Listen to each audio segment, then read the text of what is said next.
Hello, everyone, and welcome to Smashbox TV's podcast 373. Terry Miller, the Disc Golf Guy, alongside Johnny V, and back here for some Tuesday evening action. Do we get paid like $2,000 just for showing up like they did at the Pro Tour, basically? We should. Are these off-season rates? Okay, we'll go down to 1,000. Just 1,000 every week we show up. No, unfortunately, we don't make the cut for anything over there, so no action for us, but congratulations to, of course, our winners, but I always say just anyone that made it into the finals this last week, the significant payout, as you were just referencing, just for basically getting there and getting into the action. And then if you moved on, you were rewriting or recollecting bigger checks day in and day out. So congratulations to everybody.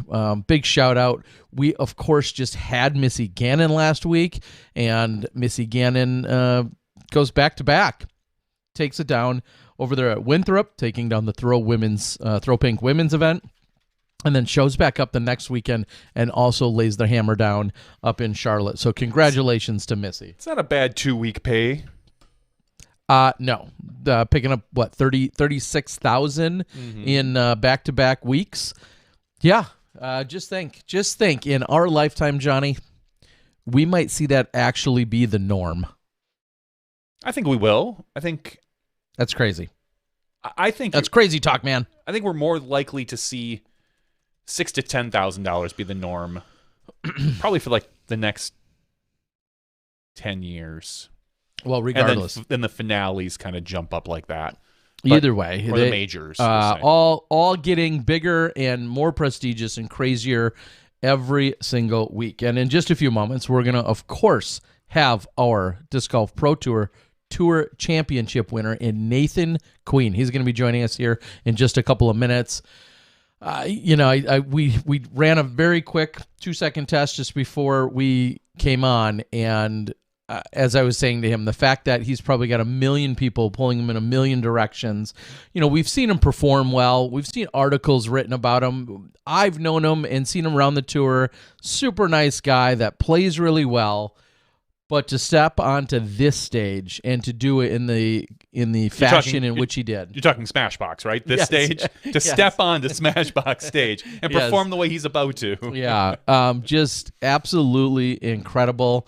And you think about all the implications, the ESPN and everything else that's coming down the road.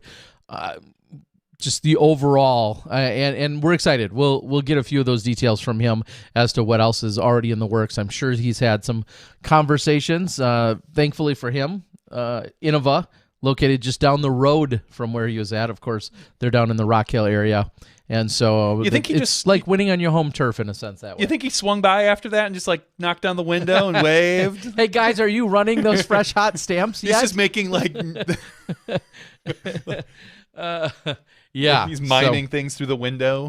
I think we're gonna see, some sweet plastic and commemorative stuff and whatnot all come as a result of it, as there should be. So we'll talk to him, and then there's some other news that's jumped up, maybe even within the last few hours. We talked about some player sponsorship.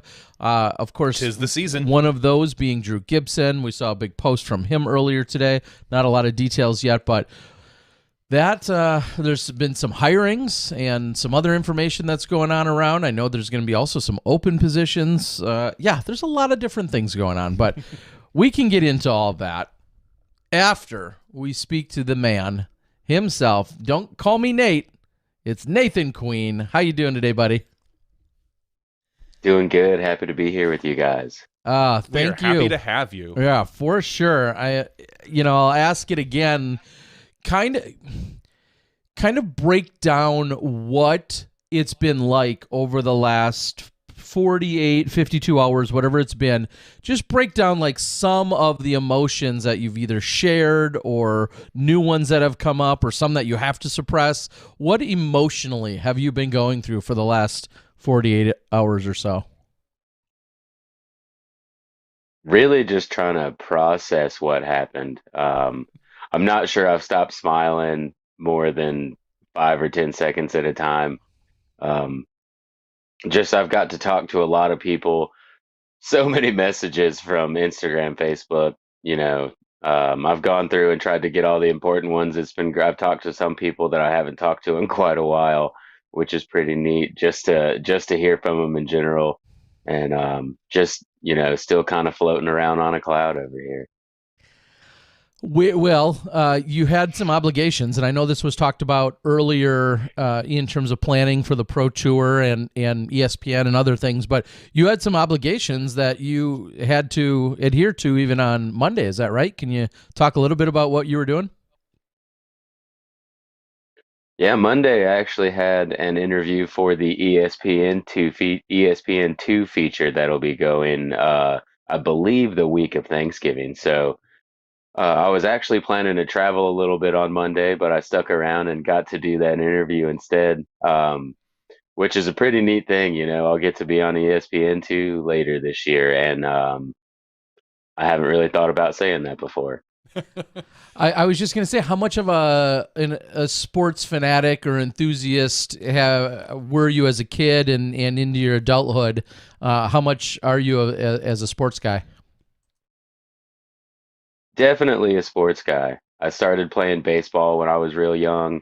Right around high school, I got my first dirt bike and went into motocross.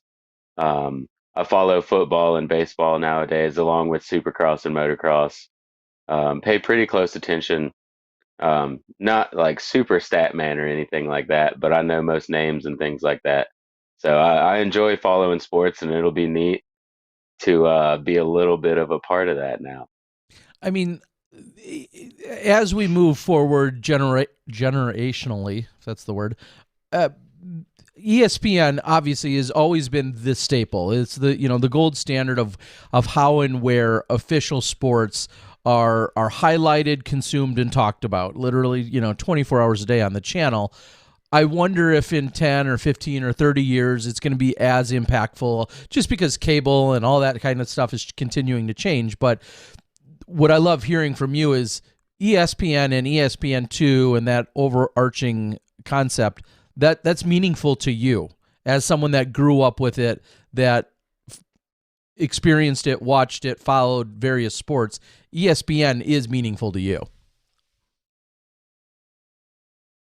Absolutely. You still get, your shows like Sports Center. You got all of your sports podcast shows and things in the morning that they do throughout the day, all day long now.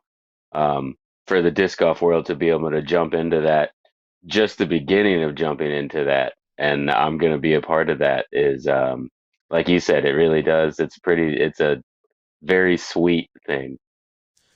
Let's back up just a little bit. Of course, the number being 28, you came in as the 28 seed, which is a large part of the conversation. But let's talk about 2021 in general for you. How do you rate your season? And maybe even compare it to 2019, 2020. How do you personally rate your season and your growth as a golfer?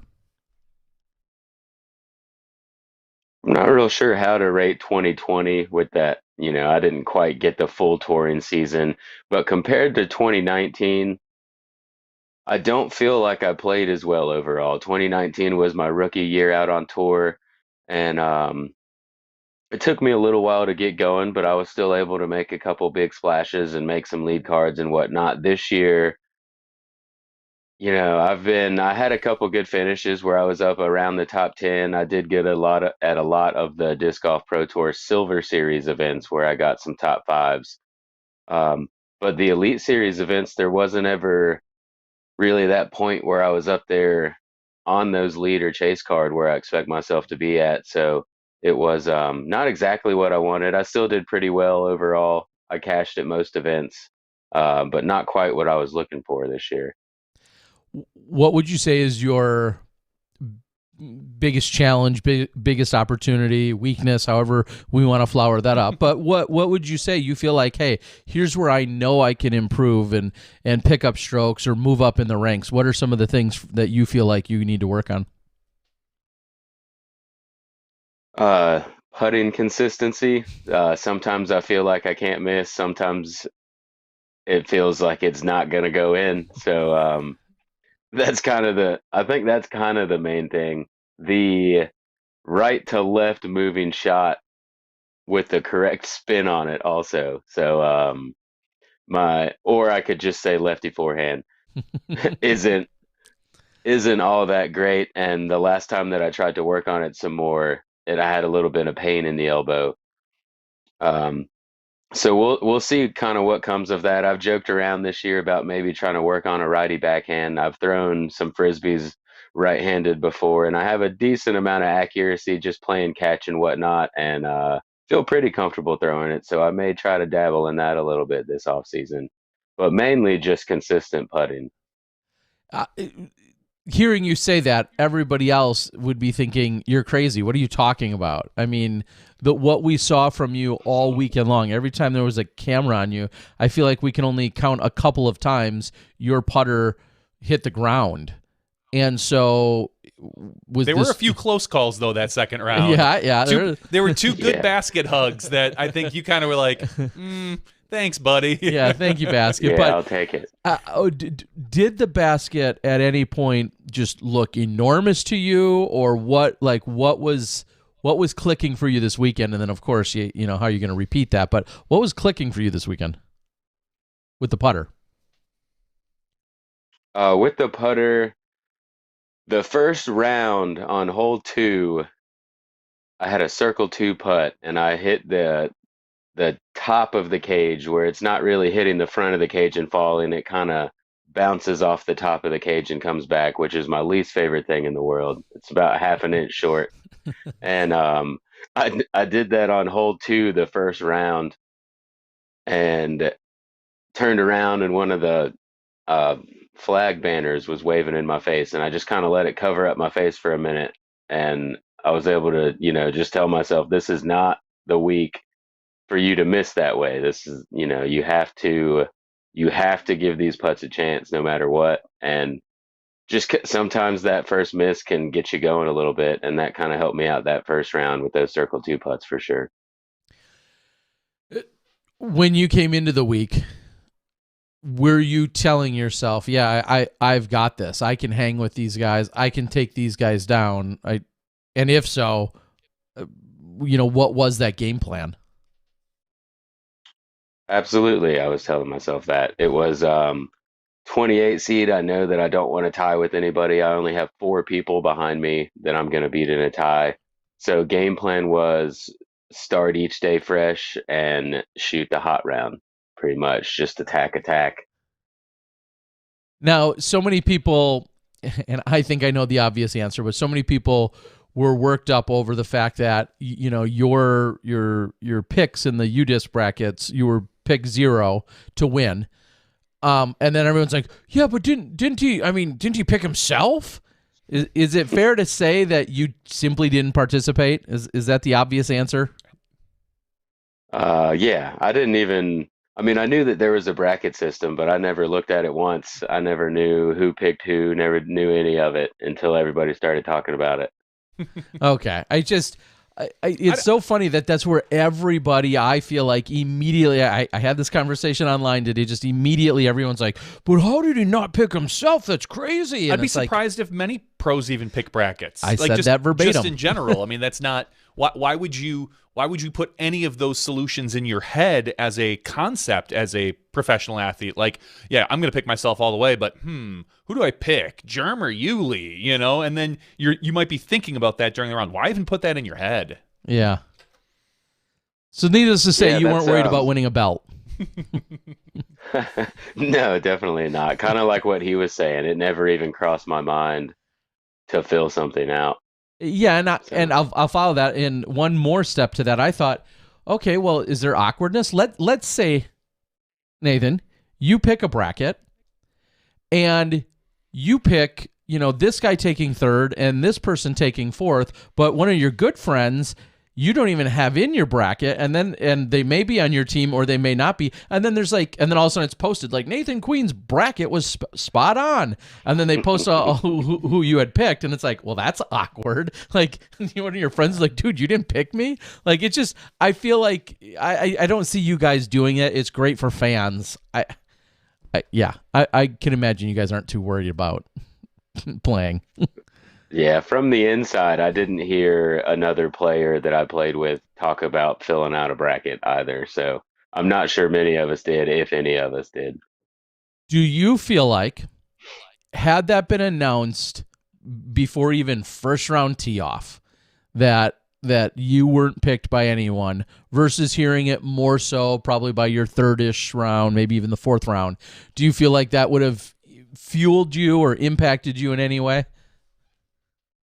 No, I don't believe it would have. I came into the week with a pretty set mindset, a pretty stout mindset of what I was going to do.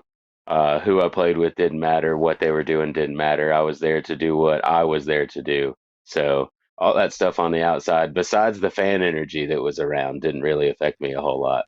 I mean, let's talk about that. People wouldn't quit screaming for you. You were right in your interview. You said, I can feel it and sometimes getting the loudest cheers. Everybody was pulling for you. That gives me goosebumps just thinking about it. How did you accept that? How did you receive that? With goosebumps as well. It was pretty wild. The time that really got me the most was right before the last round, or I guess as the final round was starting. I walked up late because I was looking for a disc, so I only got there a couple minutes before we teed off, and the crowd started cheering just when I walked up. I don't know if it was because they needed a fourth player or because it was me, but I enjoyed that. They're like, finally, he's here! Yay! No, and that's funny because we filmed. We had our cameras there, and I know a lot of people were like, "Oh, where's Nathan? What's he doing?" And then suddenly, like, you walked up, and there's Mo, like, "Hey, grab his entrance, like you made some grand entrance." And so we even replayed it, I believe, at one point, right early in the during the round, like right before everyone teed off. That was part of, like, here's Nathan showing up in the crowd. It was kind of exciting.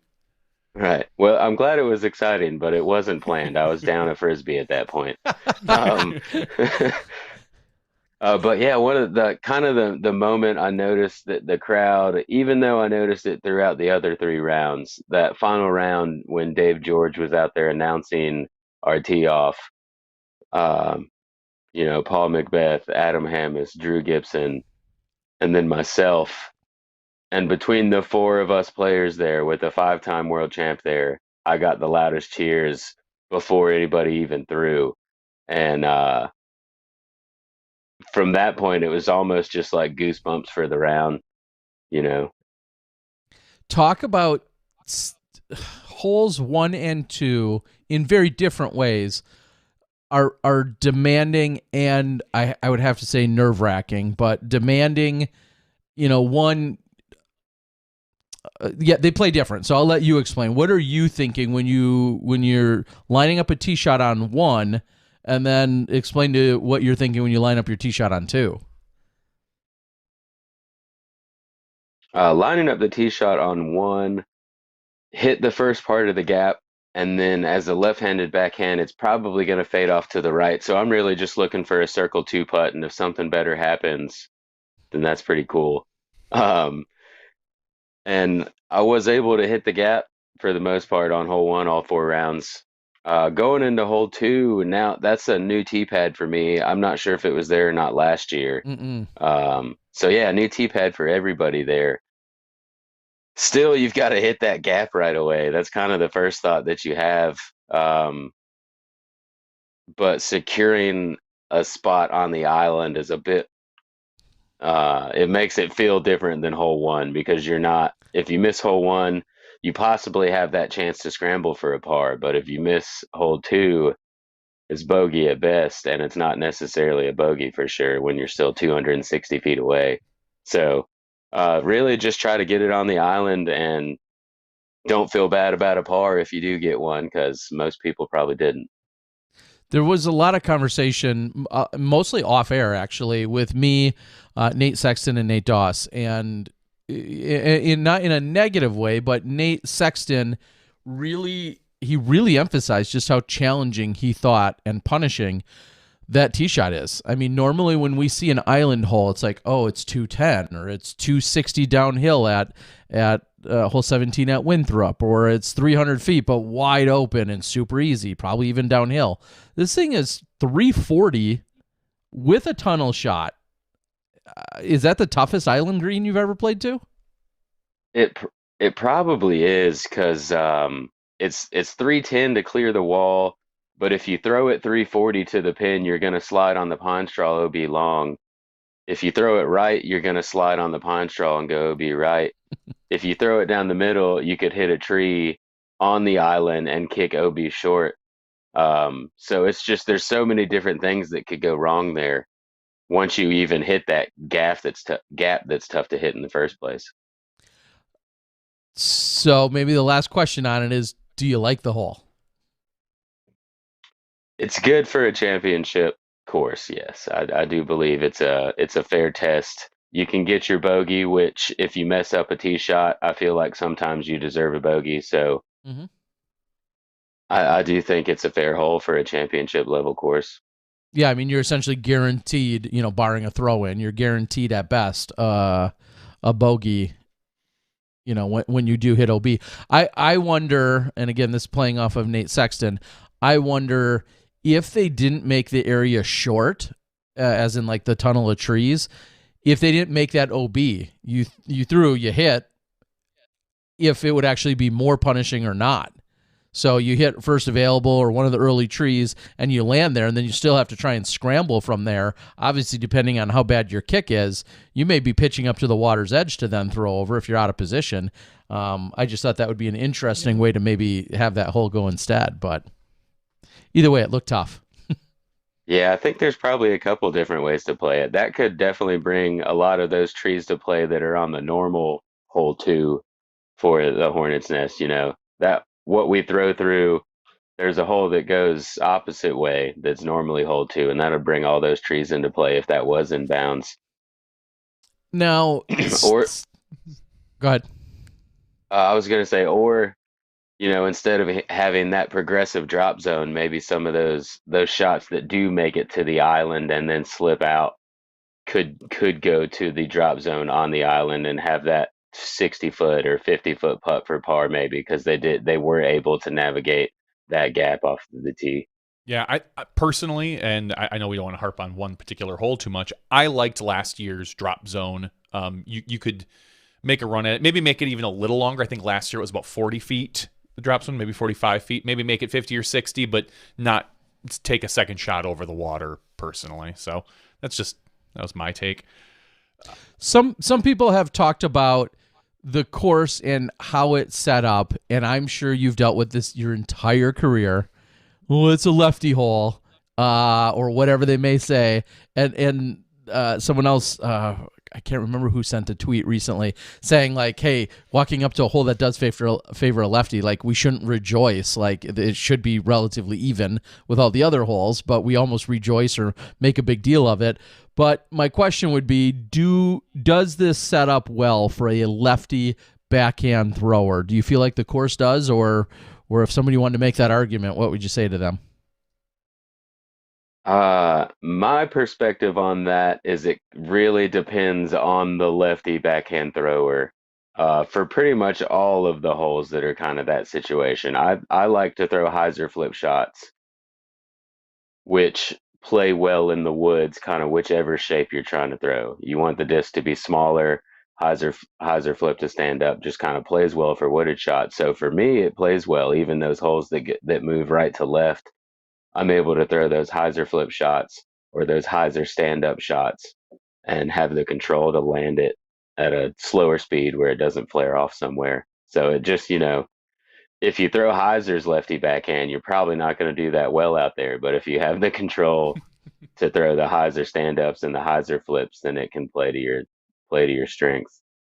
Now, of course, we talk about the Queen City, the Cinderella story component to it, the 28th seed, home state.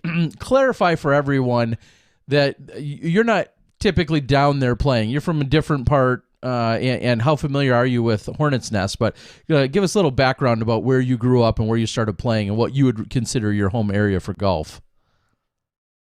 I grew up in Kernersville, North Carolina, which is about an hour and a half from Charlotte.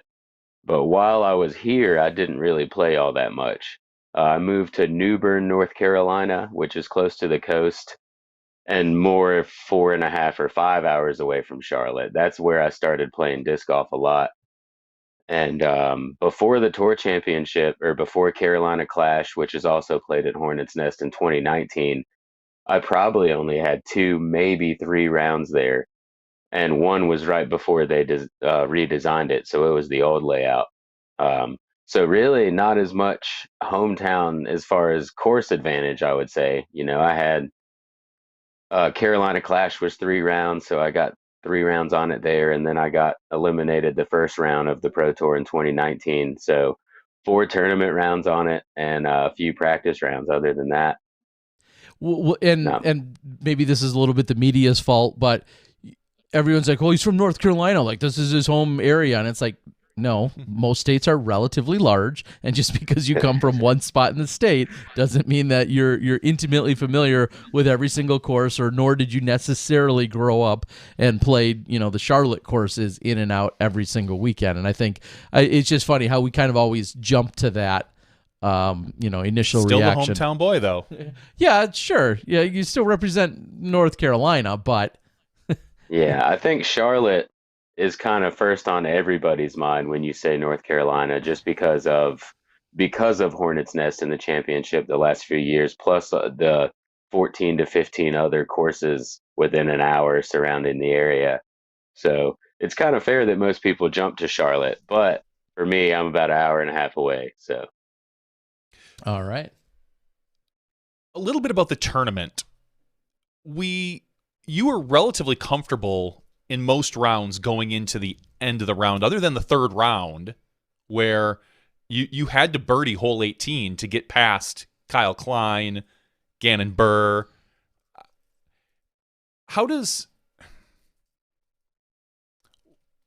Were you nervous on 18 on that third round at all? You had to, literally, because you were going to lose based on your seed.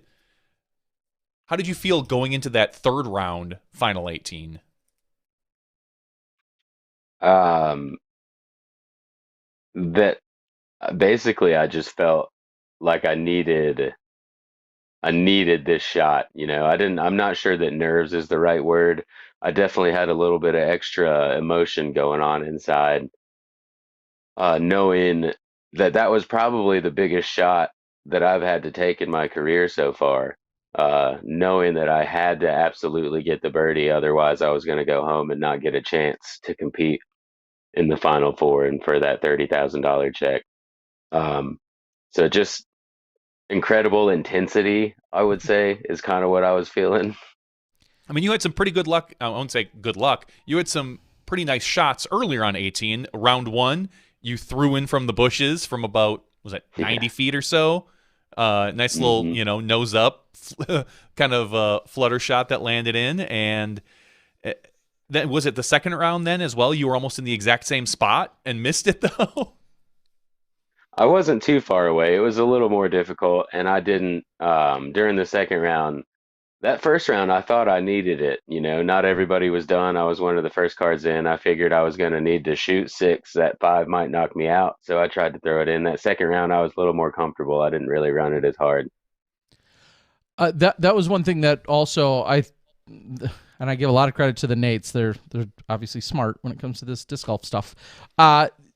You were setting the pace, and how that is just a different mentality when you were going out there first every day, as opposed to seeing a number that you had to get above or be looking at. The bar wasn't set. You were setting the pace and setting the bar.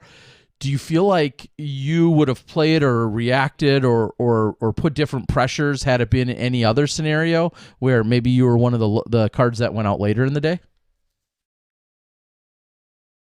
I didn't really look at scores much throughout the week while I was playing until closer to the end of the round. And I feel like if I did tee off later, then I might have been looking to see what I needed to do, which is really could just be more of a distraction. So it could have worked out in my favor this time. Yeah, and that's exactly what we were thinking. It's just how the pressures are different. You know where you need to get to, and knowing there's, so to speak, no next round or next day to make up for it if you don't get to a certain number. I just wonder how that played in for a lot of our players, the lower the seed.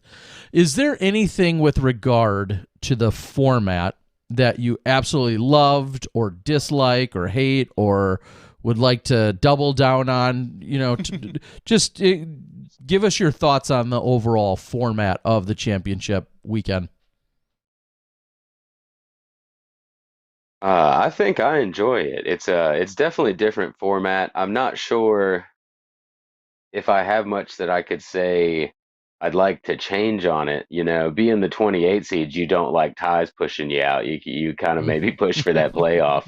But if I'm up there in the top 8, then it's kind of thinking the other way around. So Mm-hmm. that could just be because I was the 28 seed. But it's really, I think it's a great way to finish the season. It's different, and there's a lot more pressure on each round. And for a championship event, I think pressure is a part of it.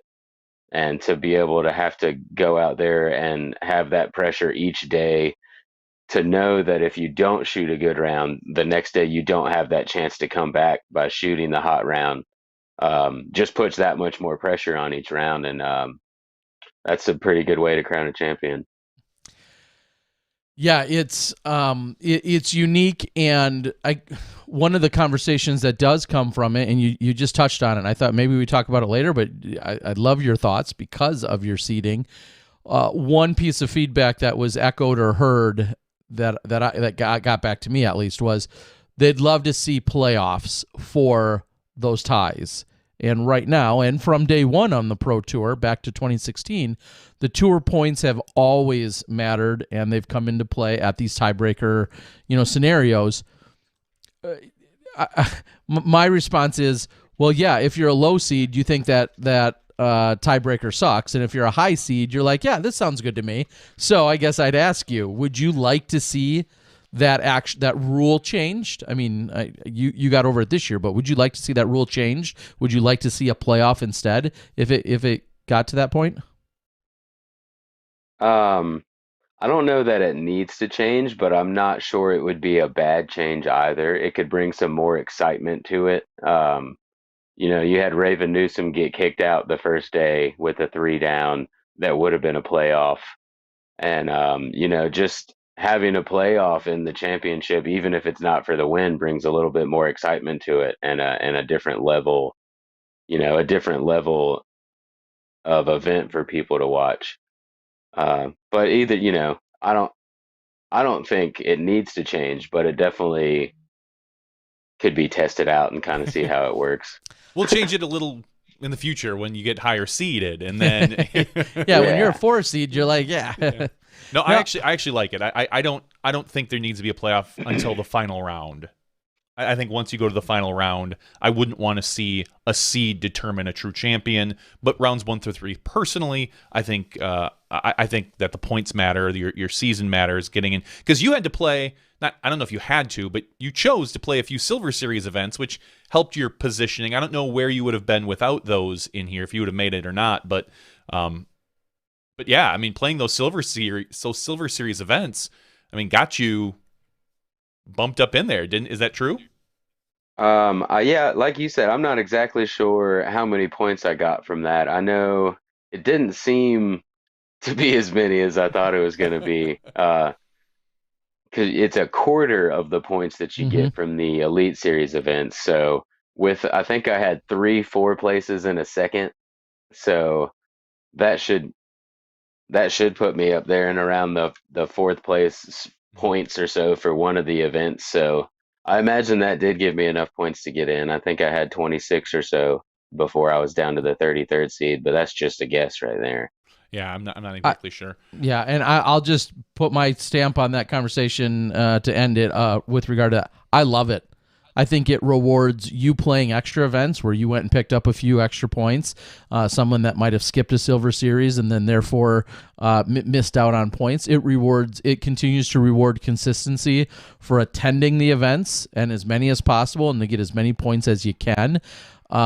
I just overall, I just feel like it's a great gesture and a nod to someone that showed that consistency throughout the year to say, hey, I had 709 points to the guy that had 702 points.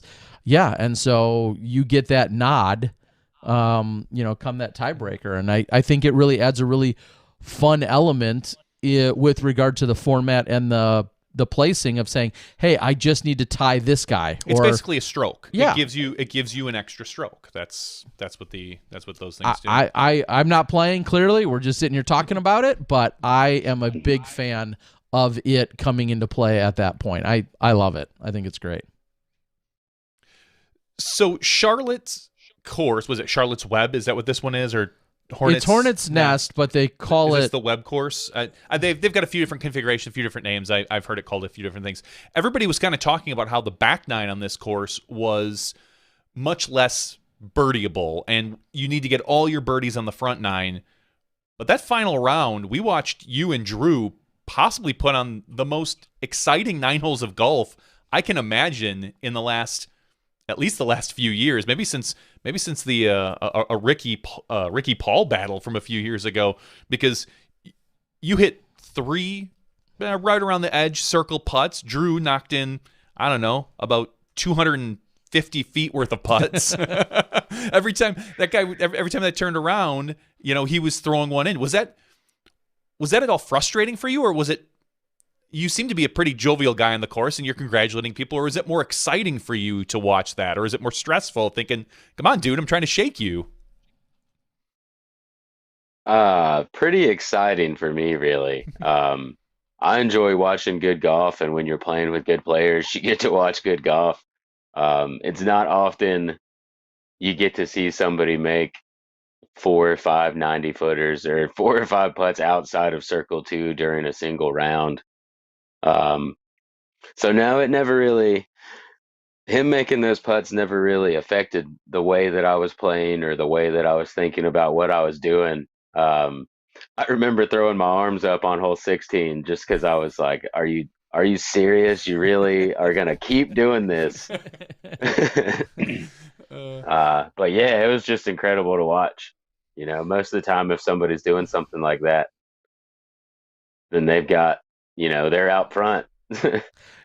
Yeah, and I guess that was exactly what I was going to say. Like, it's probably got to be mixed emotions. You want to see the best possible golf, and you love seeing great shots. But when someone's on a tear, you're like, yeah, cool, they were on a tear. They got me by 6 or whatever that round. But here you are, stroke for stroke, being we'll say a little more traditional in how you were going about getting it done, and he's just tossing them in from everywhere.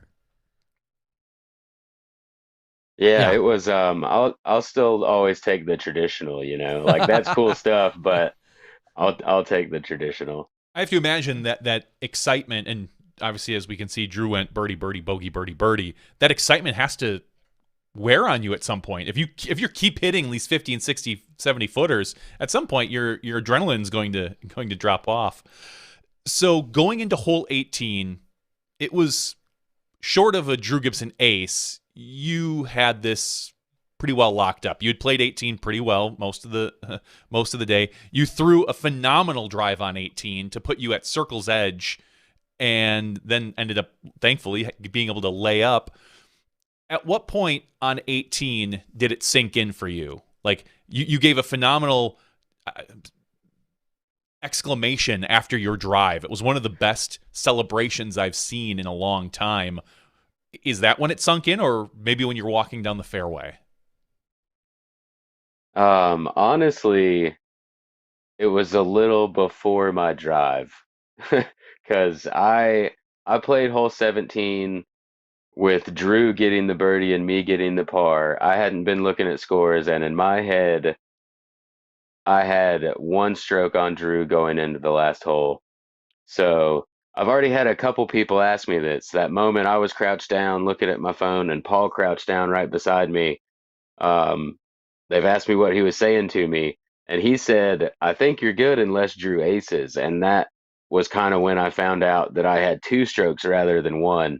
And So at that point, it was kind of, I know how to throw this tee shot. I've been focused all day. There's not a chance that I'm going to mess it up.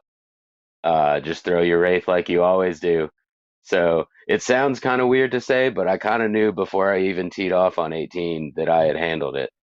Yeah, I mean 18, as exciting as it can be, clearly a throw in, or even as crazy as it is to say a potential ace run, and all those things. But 18 is a pretty straightforward hole, and if you just need the par, it seems like it's a hole to step up and be like, yeah, I've got this. Well, I I mean, was a little not surprised, but just the method of which you attacked 18. I mean, you put it there right at almost right at circles, or maybe just outside the circle on that, when you probably could have taken a mid range and put it 3/4 of the way up and then done a slightly longer chip up. But I just think that there's so much possibility of danger if you know your adrenaline gets you and you flip it over into the crowd on the left, or you throw it. We saw Chris Dickerson throw it in the bushes last year when he was going for the win against Kevin Jones, and you just went up and piped it, honestly. Yeah, so the play that went in there is well, Wraith is my comfortable disc in the first place. I feel, that's the one that I threw on 18 has been in my bag for 2 years now. And it's one I got it in 2019. It has my first fundraiser stamp on it. Well, slightly, it's almost gone. But um but on hole 17, I disked down to a mid range to try to stay in the fairway, and I had the worst result. I'd never played 17 good all week, but or off of the tee pad anyway. But I disked down to a mid range to try to stay in the middle and get a better result, and it was the worst result off of the tee that I had. So why try it again? Just throw your shot you're going to throw on 18 is kind of what I was looking at there. yeah, maybe, and that feels like, we often say it on the FPO side about Paige Pierce, for instance, like even when she's in command and she's killing it, you always think, well, okay, Paige, are you going to be a little less aggressive? And she's always like, no. Like that's not, I'm not taking my foot off the gas. I'm still going to throw big power shots or do whatever I normally do, because sometimes I feel like when I let off, I actually screw up. And so I can see your mentality moving into that last hole of like, let's just give it a rip. I'll be fine. And unless I put it in the mulch, I wasn't going to run the putt. So don't worry about that one. Yeah, I know. So I saw some people were like, "Oh," I think I've seen two comments like they were disappointed, like, "Oh, he laid it up and he ruined his putting stats or something dumb along those lines." Yeah, they're but stupid. Of course they are, but I think the $30,000 will help him sleep better at night than the few percentage points on the year. So 18, you tap in, you lay it up, you drop it in, another phenomenal celebration. We saw champagne. You got a big check. You were running around like Happy Gilmore. What were you thinking when you set it in? Obviously, you had just won. You realize there's now $30,000 in your pocket. Are you thinking about, okay, where can I spend it? Are you thinking about what this means for your career? What are you thinking at that point? More about what it's gonna do for me in the future. You know, the not having won an Elite Series event since I've been out on tour, and then winning arguably one of the biggest of the year or of any year. It's not necessarily a major, but it's the Pro Tour Championship. When I think about three events for the year that are the biggest of the year, I think about Worlds, USDGC, and the Pro Tour Championship. And whenever I started running around, I still wasn't thinking. I just grabbed it and started running. I don't really know where that came from, but riding the damn bull, happy. just pure excitement there. But yeah, it was just mainly what I'm gonna get aside from the prize money from this event. What's going to happen to my career in the future, and the things that I'm going to be able to do now just from this, or I'm not going to say just from this happening, but from me being able to take this Pro Tour Championship, it's going to give me so much more opportunity to continue my career in disc golf for many more years. I mean, you're following in some pretty good footsteps. A couple years ago, Chris Dickerson had won the Pro Tour Championship, having never won an Elite Series, and it wasn't up until, was it last year that he won his first Elite Series event, or was it even this year? It was this year. This year's GMC a few weeks ago. And he won. I mean, he won 2 Pro Tour events, so we know what's on your plate for next year, which is good. So that's not bad company. Are you in your new RV? Is that where you're hanging out right now? I am in my new travel trailer. Yeah, your travel trailer. All right. That $30,000 probably makes that purchase feel a little bit more comfortable. Yeah.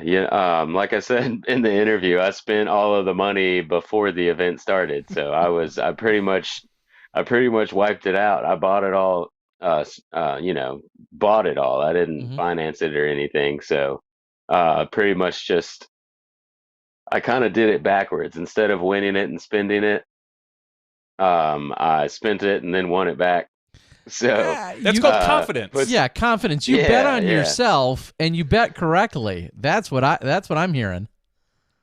Yeah, it worked out well, and it's going to make next year a lot more comfortable than I was expecting it to be. And is that your plan for next year now? Just full-time touring? Or are you going to do the entire country? Or are you just going to stick around follow the Chris Dickerson route and play mostly, kind of East Coast-ish events, maybe stay on this side of the Mississippi? Or are you doing the full tour? I'll probably go out full tour again. I don't necessarily...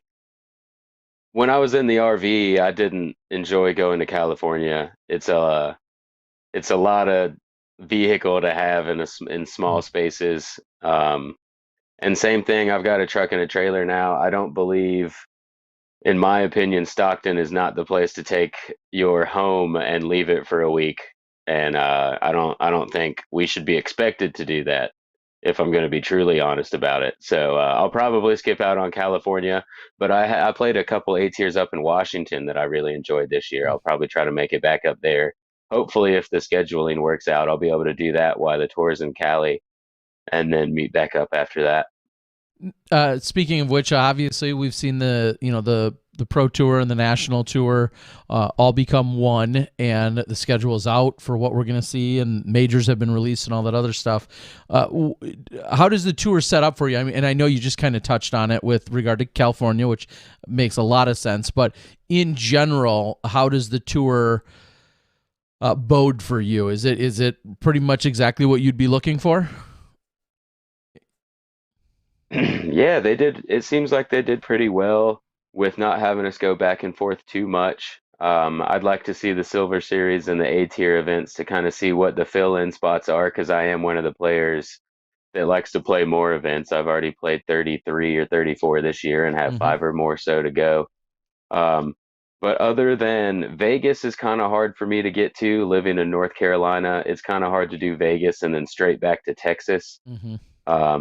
But other than that, I'm looking forward to it again. I'm happy to go back to Des Moines again this year. Pickard Park was a treat that we got randomly this year, and we get to go back again. So I was happy to see that. Yeah, and I've seen that from a number of our players, and as Johnny just mentioned, Chris Dickerson. But I think about Sarah Hokum when she starts her tour, and whether it's the traveling or it's her style of course, where she may skip an event or two, and then jumps on the tour and then takes it from there. I think that's one of the beautiful things about the tour right now is they're all there. You can choose how many you want to hit, and if you hit 2/3 or 3/4 of them, you've got a chance to still finish very well and make a living while you're out there doing it, and then maybe just sprinkle in, I don't want to just call them fun events, but sprinkle in other events or places that you really want to visit.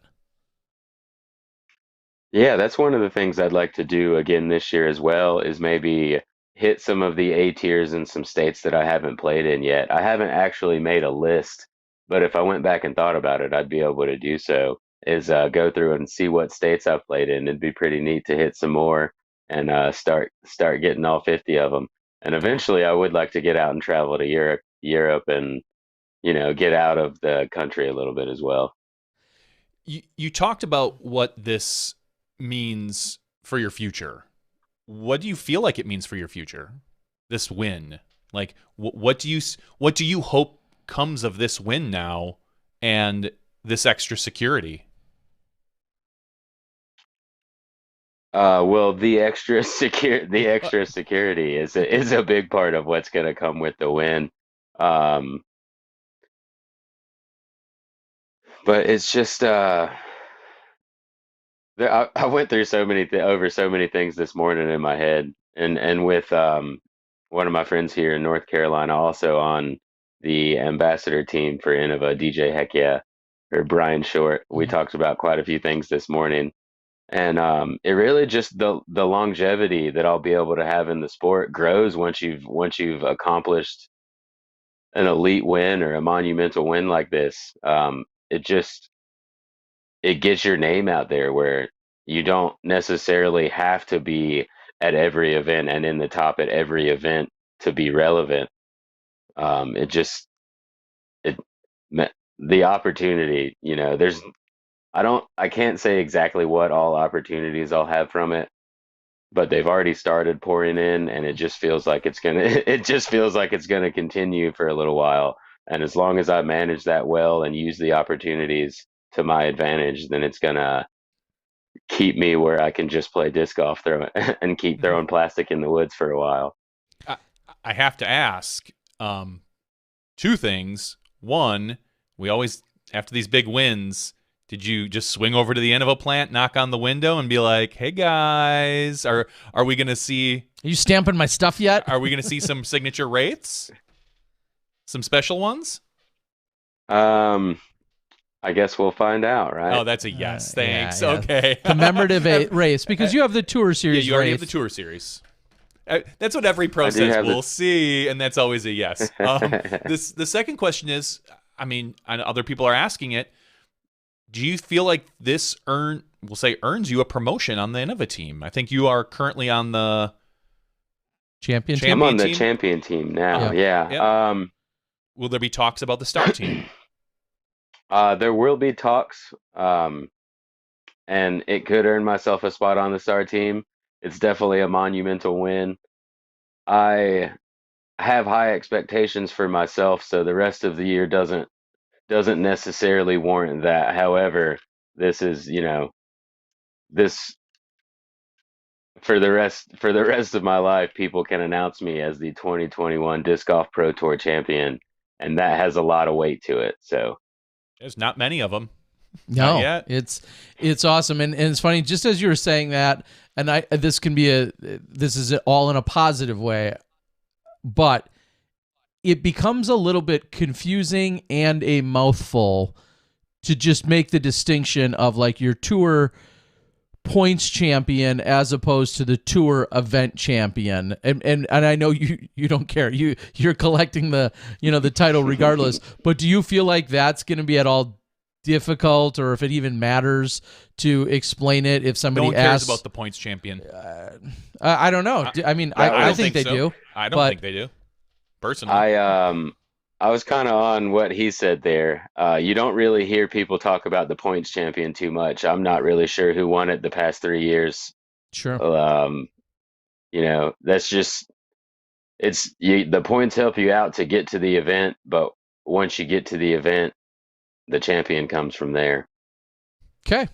I like it. And I only say it because truly as a media announcer type, to say the Disc Golf Pro Tour Championships champion is just a mouthful. And then if somebody's like, well, what does that mean? And oh, did they play well all year? Well, yeah, he played well, but he didn't beat 27 other people. But then he got to the biggest, So again, that's why I mean, no disrespect or any negativity of it. It's just kind of, yeah. I mean, it's so much easier to say Super Bowl champ. I guess is what I'm getting at, as opposed to nobody. Well, the best record holding NFL team. Yeah, nobody cares about the team that had 14 wins going into the Super Bowl and lost. Correct. You care about the team that won the Super Bowl. Yes, absolutely. So we are in what I feel like a pretty convenient time frame of the year's closing down.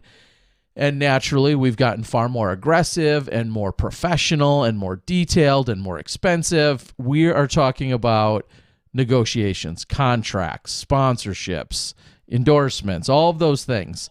where are you currently with Innova in terms of if you're in a multi-year multi-year deal or agreement right now, or is everything, were things expiring in a few weeks anyway? Where are you with that?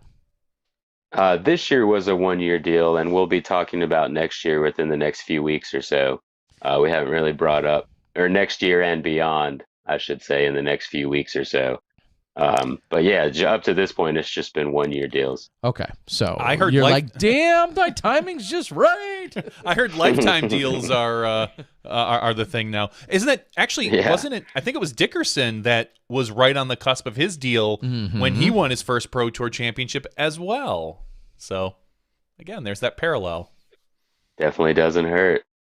Yeah, you're like, did you guys see what I did last week? Last week, did you guys see that on the internets? Yeah, that's what I did. It's awesome. And is there any extra love or anything that you could tell the difference? Charlotte's such an amazing hub and place for disc golf, but then Rock Hill, you were just there the week before, and the home of Innova. Is there a little extra vibe that emanates, in that general area, being the home of Innova and you playing for Innova? It seems like there must be. Every time I'm around Rock Hill or Charlotte, there's just always, I've got so much fan support everywhere I'm at. I don't know if it's because I'm on Innova or if it's just because I'm from around the area, or people just like me sometimes. So it could be, any of that, but I definitely feel an extra energy when I'm out playing in the area. What's been the most unique or astonishing or unique thing that's either been said or relayed or story that's been shared? What's been kind of the most wild one out there that you've heard? Has there been anything like somebody saying, "But dude, I wasn't in the picks, but I bet $1,000 against my buddy that you'd win"? I mean, was there any crazy stories that you heard as a result of this? I haven't heard anything too crazy. I did read one comment that a guy won $550 betting on me against a buddy. Um, the thing that stuck out to me the most is I've had multiple messages or just comments on Facebook about a few people having some tears coming out whenever I pulled it off, which I think is pretty wild because I don't know the people that were commenting or messaging saying that. I don't personally know them. Besides, there was one player that reached out, a good buddy of mine, but he other than him, it's just kind of surprising to me that I was able to pull that much emotion out of people just being out there throwing frisbees, and it's really amazing. I'm happy that I was able to do that for people, because they're all tears of joy. Yeah, all the stars lined up. Honestly, I mean, underdog story, nice guy, hometown. Queen City, your name, Queen City. You took down, the biggest player in the world in Paul Macbeth, and of course as well Drew Gibson. But I mean, all of those things create the perfect story. And I think it was Mo and us talking in the studio that were saying, you write this in a script and hand it to somebody, they're going to laugh at you and be like, really, the Queen City? Let's move it somewhere else. That's too predictable. It's too predictable. You can't be doing that. Literally everything lined up, and I think it's a phenomenal story. Yeah, it felt like it lined up for me during the week. There's a couple of times during the week where it just didn't feel like anything was going to go wrong. And a couple of things went wrong, but I still fixed them, so it worked out.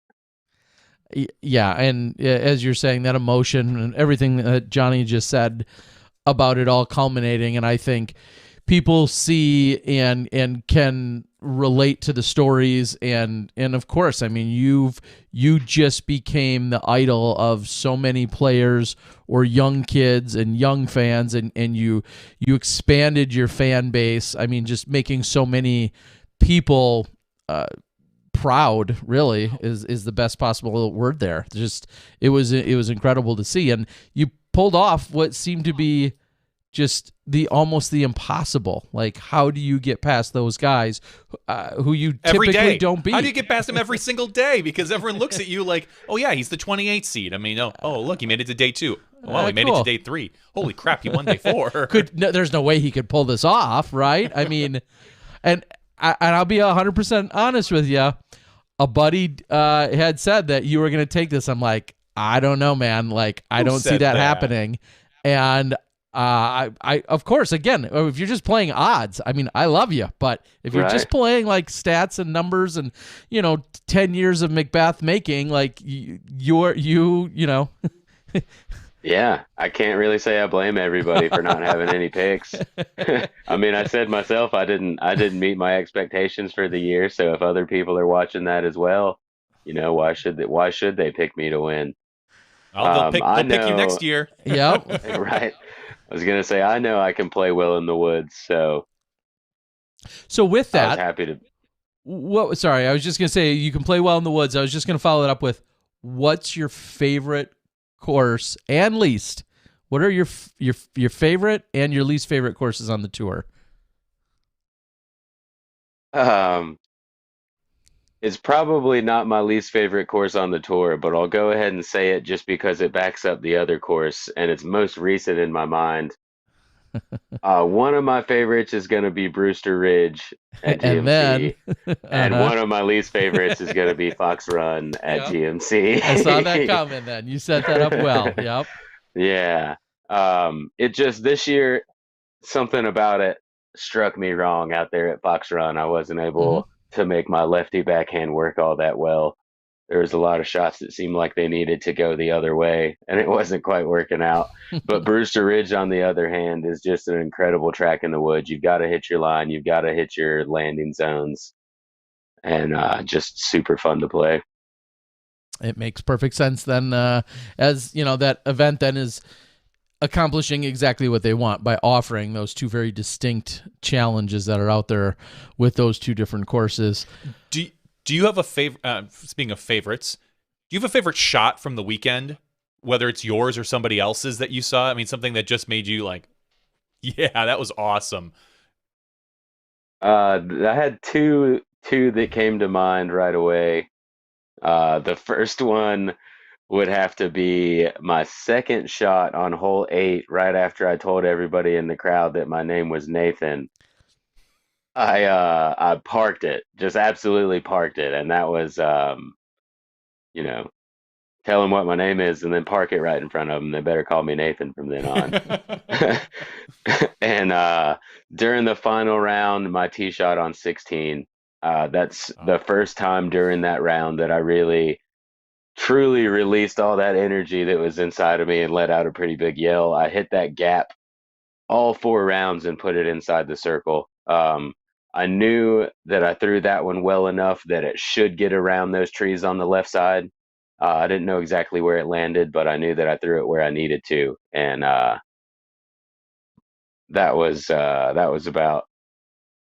had to be my favorite shot of the weekend. That's one of the smallest gaps on the course, and I was able to hit it all 4 rounds. Yeah, I was gonna say, looking at it on camera, I barely see a gap, and obviously we don't get the perspective of the player who gets to actually walk down the fairway and take a look down there, but it doesn't look like there's much to hit there, and you pinned it. I mean, it was great. Yeah, and I'll follow that up by saying, you talked about circle's edge and getting down there and hitting the gap and being happy to get down there, but to know that you had the stress-free putt. I mean, you parked it. Yeah. Like, just thinking, man, I got to keep grinding. I got to hold these guys off. I'm doing what I'm doing. But then to walk, and then actually see it, I can't imagine how that, just a sense of relief. Yeah, sure, 20-footers are great. 5-footers are better.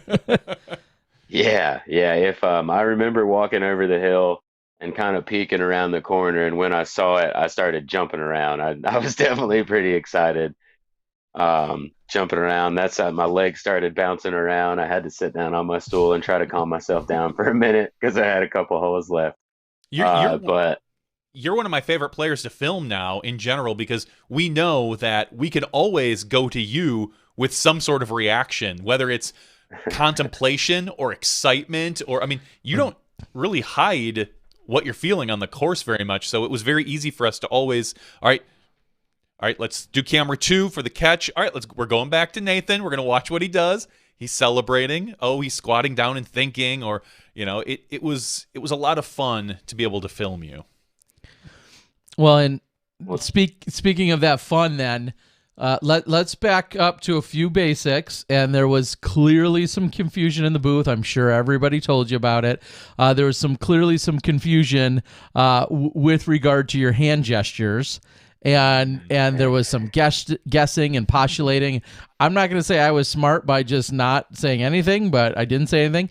There was a lot of confusion. And then by the end of the round, it was right around like 16, Schwebe's texting me and he's chiming in. And we have all these conflicting, and Jamie Thomas, you know, knows about the sports teams, and everybody's chiming in. And now we look silly for not knowing, but explain to the entire world your hand gesture, or I was going to say gestures. You have one. Explain to the world what it means. It's been kind of funny throughout the last few years. It's kind of I've never actually said it online or like anywhere besides in person to anybody what it actually is. So there's lots of people online who kind of have their own idea. There's lots of different sports teams. Somehow I get Longhorns even though I'm from North Carolina where Wolfpack's at. But it's none of that. I like listening to metal, and I just do the rock, rock on, man. Keep rocking on. And that's all it is. Yeah, which is exactly what we, I'll say, arrived at after it was incorrectly talked about for half the round about what NC State or college team or whatever. First, someone said Hook 'em Horns, and then it was like, no, that's definitely not him. And then they were like, oh, it's Wolfpack. Yeah, and then it came down to just rock and roll. Yeah, that's all it is. It's just kind of like the peace sign or the hang loose. It's just kind of it's just an individual thing, not something to help me be myself. Yeah, I mean, all encompassing, and what it means to you, and whether or not the rest of the world even knows it or not, it doesn't really need to matter.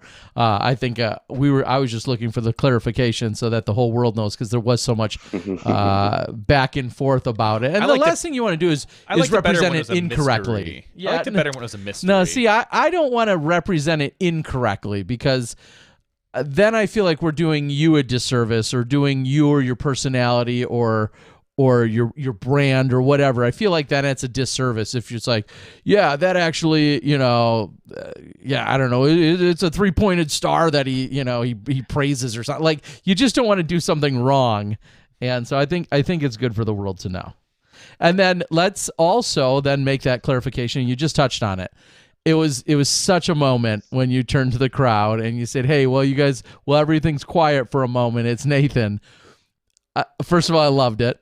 Second of all, you parking it was epic, because if you square a tree, yeah. Oh, I missed it. If you square a tree, then I feel like you had to turn and be like, all right, call me whatever you want. But you park it.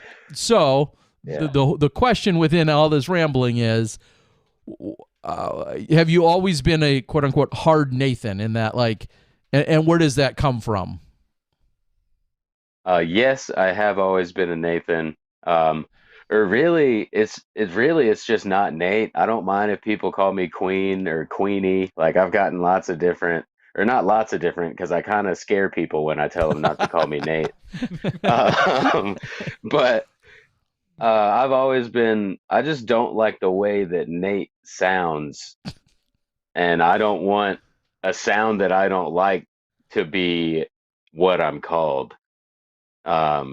Is the main thing. That's all I think it really stems from. I had a teacher in elementary school that I told every morning not to call me Nate, and she did it. So I think that's why it stuck with me, that I tell everybody now. But I never have liked it. No, it's your name. Everyone should know it and respect it, whatever it is that you want to be called. And it's obviously a little presumptuous for anyone to be like, oh, well, that's their name, and we're just going to assume there's a shortened version of it, and that's what we call them by. So I 100% in favor of it. Just like people assume like, oh, Terry's short for Terrence, which it's not. And if you called me Terrence, I don't care, but it's not happened. My legal name is Terry. And it's just funny how we all do that. I mean, everybody just takes the name and shortens it. We're lazy like that. And then the fact that we've got wild. Nate Perkins. Go ahead. I was just going to say, it's pretty wild how often I'll introduce myself and say, hey, my name's Nathan. And somebody will go, hey, Nate, I'm, Terry. It's like, I said Nathan, right? Like right then. There's this assumption of like, well, yeah, you're probably cool with the short version. It's just this weird assumption, and you've probably dealt with it more than anyone in the world because you do go by Nathan. So yeah, that's funny. All right, well, that's good to know as well, and it was one of many special moments throughout the weekend, and I absolutely loved it that we got to see it and that it was something you did. So to follow that up, were people yelling, go Nate? Were they yelling things that then you're like, you wanted to make that clarification? Yeah, there was just a few after I let go of a shot. Whenever you've got enough people out there, especially when you're the 28 seed and there's people there that don't know who you are in the first place, it's just people are going to call it somebody with a 2-syllable name, a 1-syllable, nickname. So I'd been hearing it throughout the round already, and we actually, I guess it was pretty prominent right there after Eight's tee shot, because Drew came up to me and said, does that bother you that they call you Nate? And I told him, yes, I don't think I'm going to be able to not say anything before the round's over. And right where your headspace should be, thinking about people calling you the wrong name. Not Say my name. Say my name. Put some respect on my name. But yeah, I just ended up being the first one to throw after that. It got real quiet. I was thinking about it, so I said something. Dude, I seriously, one of my favorite moments of 2021. No joke. It was absolutely awesome, and I'm glad you did it. And you did it in such a polite but yet stern but perfect way of doing it. You didn't bark back or come off as a jerk about it, and yeah, I just absolutely loved it. It was an awesome moment. Awesome. I enjoyed it too. I want to get him a shirt now that says my name is Nathan. Yeah. Call me Nathan. Well, and then I was saying you were doing what you did all week. Then we had Nate Perkins on the ground. We had Nate Sexton sitting to my left. I had Nate Doss sitting to my right. I mean, it was an all Nathan weekend, or Nate or Nathan weekend in every way. I was obviously the odd man out there. Yeah, it was pretty cool afterwards. I saw an Instagram post from Nathan Sexton that said, call me Nathan the rest of the week in honor of the champ. Yep. And they said that in the booth as well. So yeah, I caught that part. All the incredible honors and accolades, so well deserving. Was there anyone else? I know you said that like some people have been reaching out. Is there any?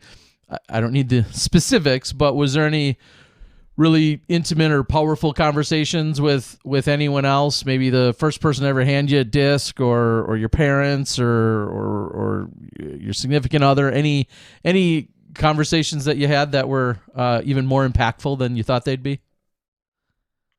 Just talking to my dad afterwards was pretty incredible stuff. He had to be as excited as I was. He's always supported me, and I told you guys I got a new truck and trailer. He flew out to Wyoming to drive the truck back for me that I bought because it was out in Wyoming. So he's always believed in me, and just to hear how excited he was while I was screaming at him that I had won the Pro Tour Championship was just a really cool experience. And did just did he get to watch online, or did you get to break the news to him? He knew already. He's kind of nervous about watching stuff. He was listening to it and checking some UDisc. They did turn on the live around hole 17 that just happened to be the time that they turned it on. And the first thing that he heard was Nathan Queen has a 3-stroke lead. So he got all, he got all lightheaded and excited pretty quick as soon as he turned it on. And, but yeah, he's probably still just as excited as I am. It's been really neat. I'm back at his house now, able to see him for the last couple days. Yeah, that's absolutely incredible. And obviously, like you said, the ceiling is so high, and there's so many more things that you're going to be able to do, and this title will forever be yours. Whether the formats get changed or there's some slight adjustments, I'm sure at some point, I would think this event, will rotate to a few other different cities and whatnot. But the fact that that's forever yours and in your back pocket is pretty damn cool. Rewind just a few years to when you first got into it and playing serious. Did you think that, hey, I could be on the largest stage, I could be taking down the best of the best and competing with the best in the world? Was that something you had, that premonition and belief in yourself? Absolutely. Once I started playing a lot of tournaments in 2015 just across North Carolina. I did that for 15, 16, 17, and 18. And throughout that time, I was working full-time jobs, saving up money, and continually getting better while people were telling me that I was good around North Carolina. And just I finally, traveling to Pittsburgh, I was able to win the Pittsburgh Flying Disc Open in 2018, and that was kind of the step that I needed, or the confidence that I needed to kind of go out and see what I would do against some of the higher players. That was the USDGC qualifier closest to me that year, and then I did well at USDGC 3 years in a row. But doing well at USDGC that year, after traveling to Pittsburgh 9.5 hours or so, that was the furthest I had traveled, then played well at USDGC, was kind of the jump that I needed. Like, hey, you just got 11th at USDGC and you don't tour at all. Let's tour and see how that goes. So absolutely, I had it in my head that I was going to be out there competing for the victories, and still am going to be now. I feel like that, just, I don't know if it's momentum or, you know, just a more confidence, but from just getting this win, it just feels good to have it. I can always think about that in a time of struggle. I can think about what I've done this week, trying to get myself back on track. Yeah, you always know what's in you.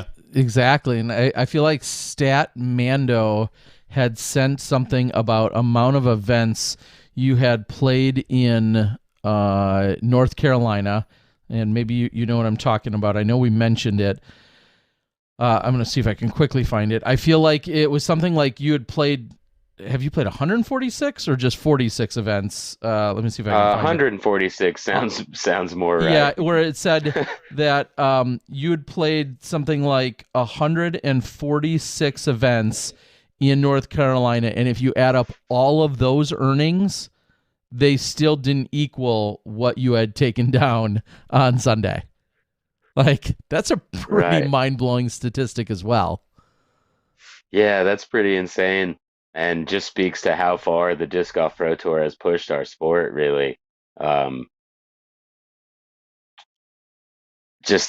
man, it's so cool. Yeah.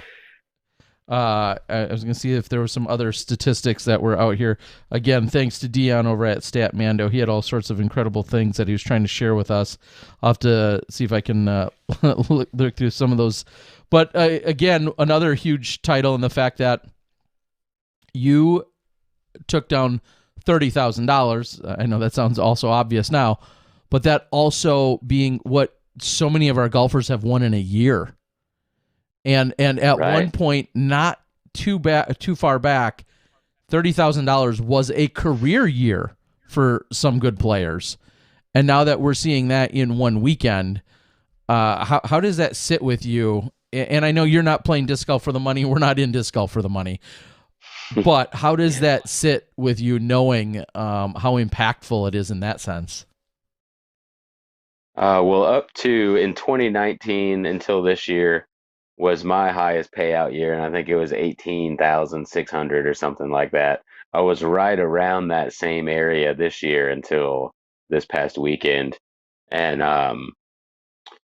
with going into disc golf, not playing for the money, just doing it because that's what I enjoy, and then having this happen and the last couple of years happen, it kind of makes it where even though I'm not in it for the money, it might work out where I'm gonna make some money. Mm-hmm. Um, We hope so.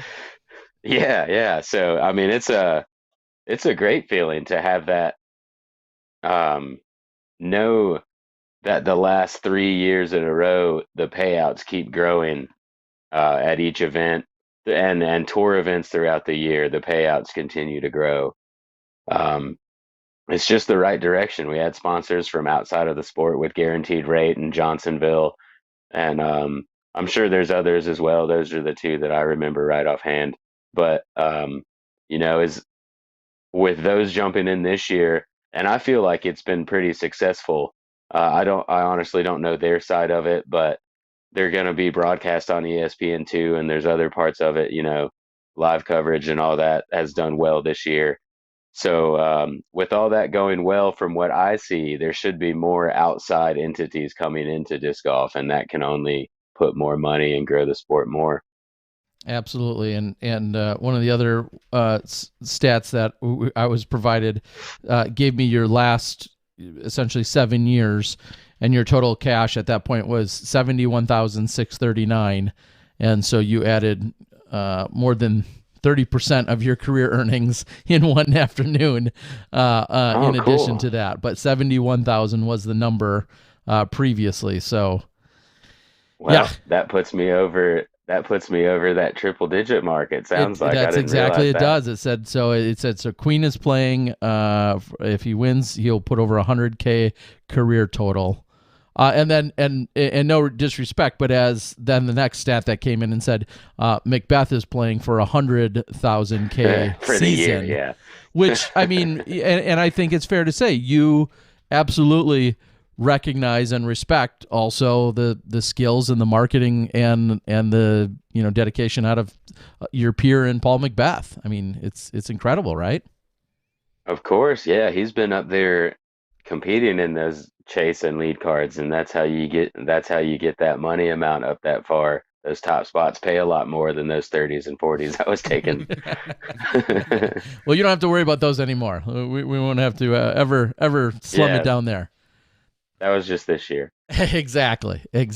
Well, the other thing that we see you doing commentary. Do you foresee where do you envision yourself within the media commentary role within disc golf? Is that something you want to expand on? Is that something that you're doing just the right amount? Like how do you feel about that role?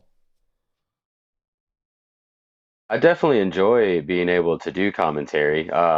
It seems like it seems like throughout the year when I did commentary, I happened to play a little bit better. I don't know if it's tying in to a lot of the times in the mornings, I just kind of feel like I don't know what to do. So when I have something else to do, it just kind of makes the day go by better. Or if it's I'm getting to watch the course again and I get to understand the course that I'm playing a little better. But either way, I definitely enjoy doing commentary. Um, I have a better opportunity to travel and be more mobile this year with the truck, and so I don't have anything set up for next year yet, but I would like to continue to at least be able to dabble in it a little bit throughout the year, and just grow my resume in it a little bit. So at some point, if I do feel like transferring, I'll have a lot of that background in it and be able to make a push for a different position. Yeah, and it's really no surprise. There's been a lot of people that have commented, not just tonight, but over the last couple of days, about just how much they really enjoy your commentary, the way you break things down, and everything that you bring to the mic. Yeah, and I think anyone that maybe wasn't already familiar with, just even listening to you talk tonight, like they should be instant fans if they weren't already. You carry yourself well. You're obviously know what you're talking about, and then the way you can elaborate on everything that's going on. It's awesome. So someday when you get old like me, maybe you could jump into a booth and hop on some live action, and anything's possible at this day and age. Yeah, well, thank you guys. I appreciate that. And who knows, hopefully, like I said, maybe I'll get tired of playing one day and I can jump in there. So one of my final questions then for you is, of course, conversations will continue with Innova. Has anyone else jumped up and has immediately found a way to attach and align with you to jump on as fresh new sponsors? Or is that something you kind of worry about for the 2022 season? There's nothing too set in stone yet. It's still been only a couple days, so I kind of picked out some important things and responded. I do have Infinite Discs is going to have an alpaca for me, a commemorative alpaca, since that's what I was putting with. Okay. That's kind of the one thing I'll say that I know is going to happen for sure. So that'll be pretty cool within the next few days to have that out, my own signature or a commemorative putter for the championship. Perfect. All right. Well, as we wrap it up, we want you to use this stage to thank any supporters or sponsors or anyone else throughout the season that you'd like to shout out or give any mentions to. Yeah, I'll go ahead and I haven't done this at any of the other ones. I always tell them in person, but Randy Roy, he's my caddy. He was out there the second and third round. He's got a real job, but unfortunately had to go back to it on Sunday, and missed all of that. But big shout out to Randy. He's been helping me out since I've been on tour. He does a lot for me while I'm away. And when I'm back, he caddies for me at all these events that I come play, USDGC, all the B tiers. He'll be at Down East Players Cup that I'm playing at this weekend. So big shout out to Randy Roy. And Chris Brown was the substitute on Sunday. He did well also. But I was talking about my dad earlier. He does a lot for me. All my sponsors on the road, Innova Champion Discs, Flight Towel, Fossa Disc Golf, Fit Inspired Living, and Tree Love Disc Golf. They've all supported me this year. All do well for me. My girlfriend, Rebecca Cox, she's always there for me. Just fans across the country. I've met so many different people that have let me stay at their house or let me park my RV outside. And just starting in 2019, I've been back to their houses a couple times, and it really feels like family when I go back in. So I'm not going to name drop because I'll leave too many out, but you guys know who you are. I really appreciate you letting me come in and taking me in as family. And I look forward to seeing you all guys again next year. Awesome. Well, Nathan, we just cannot say enough about how awesome it was the entire weekend, the performance, the story, and then you being the shining star in that story.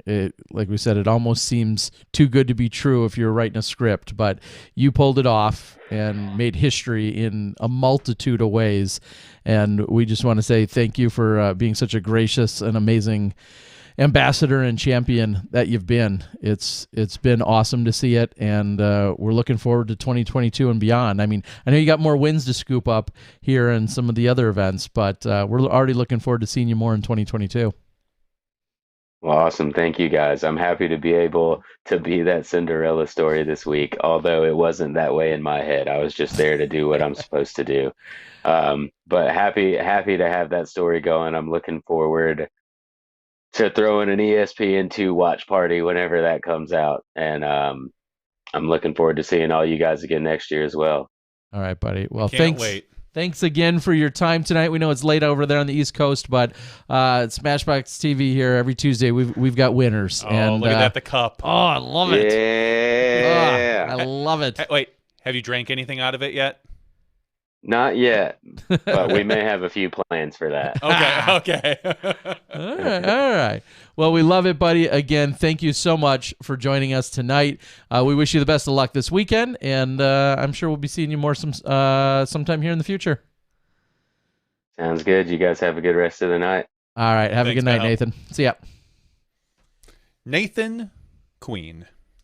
Incredible. That's good because Nate Queen doesn't sound right. It certainly doesn't. And it just doesn't roll off the tongue like Nathan Queen. And No. maybe it's because that's just what we've always heard.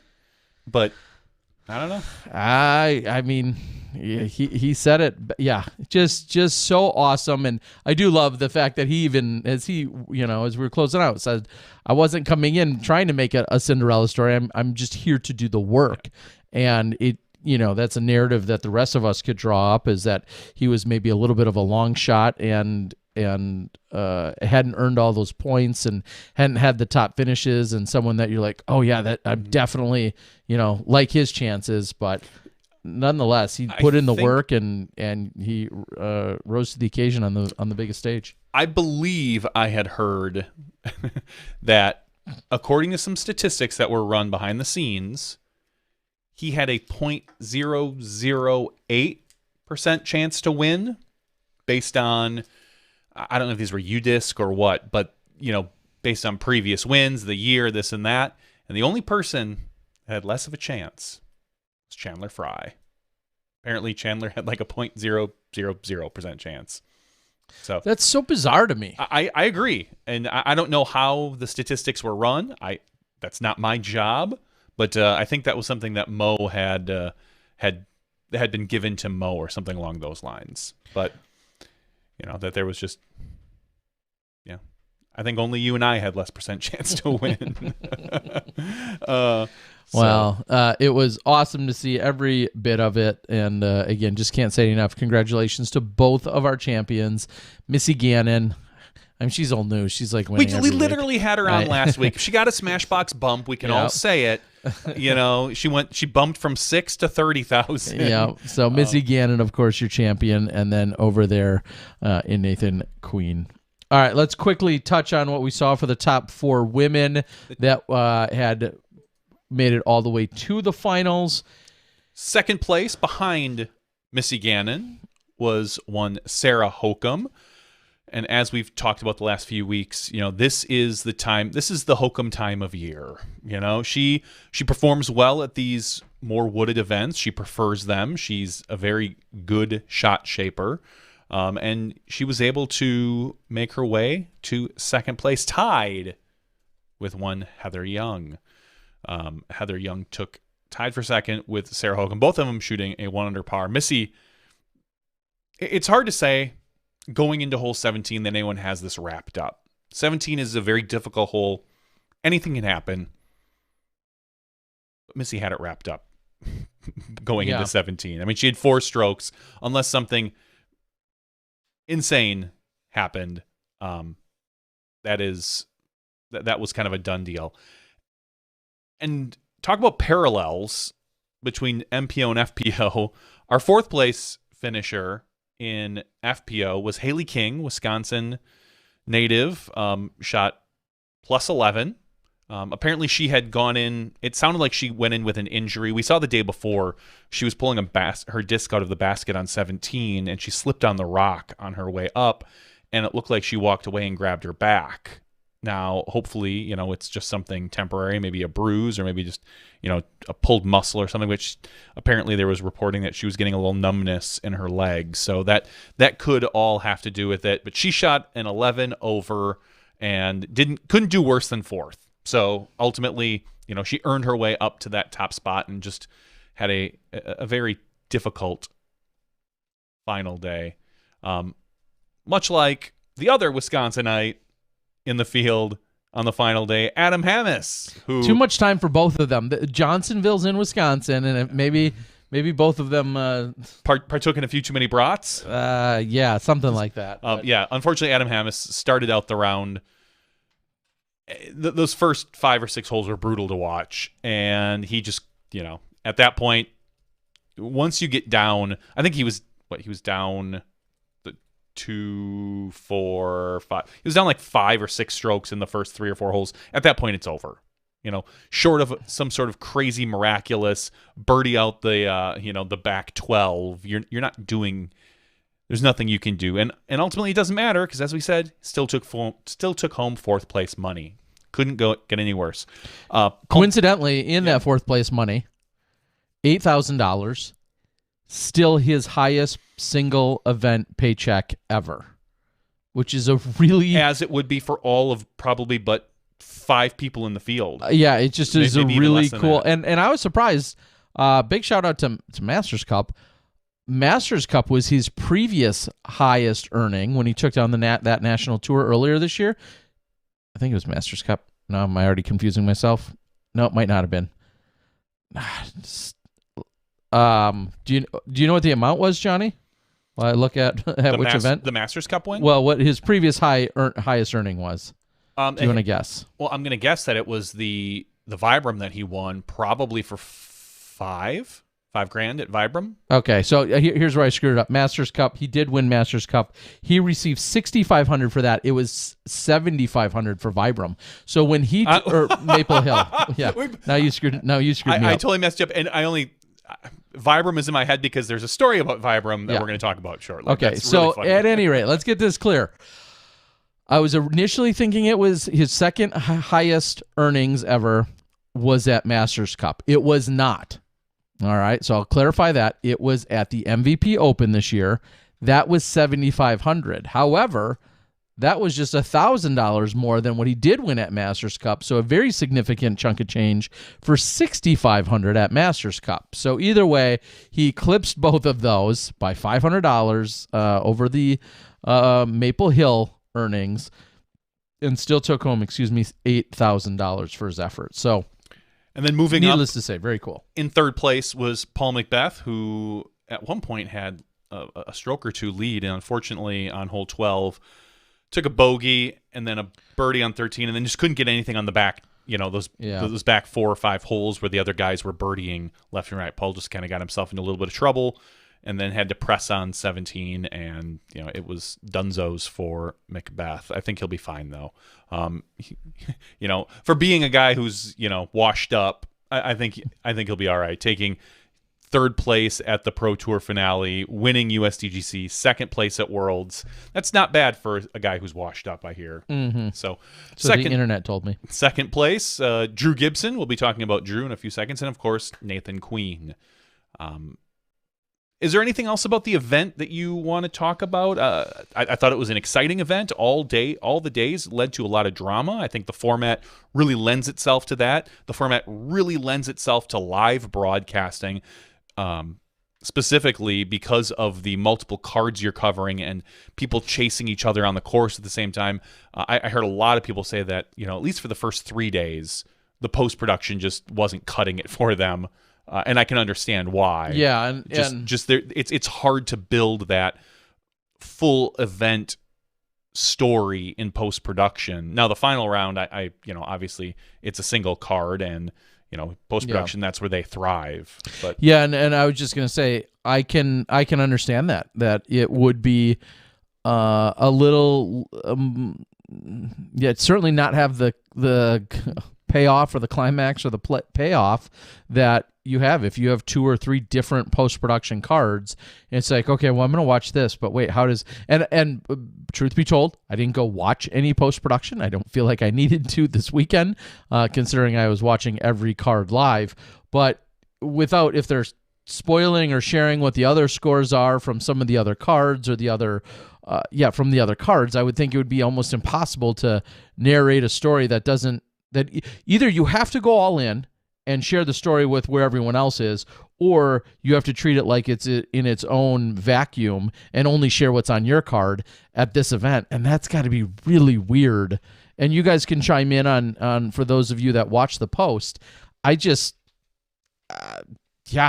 3 cards out on the course, all live, bouncing around, giving you up to the second scores on all 3 cards.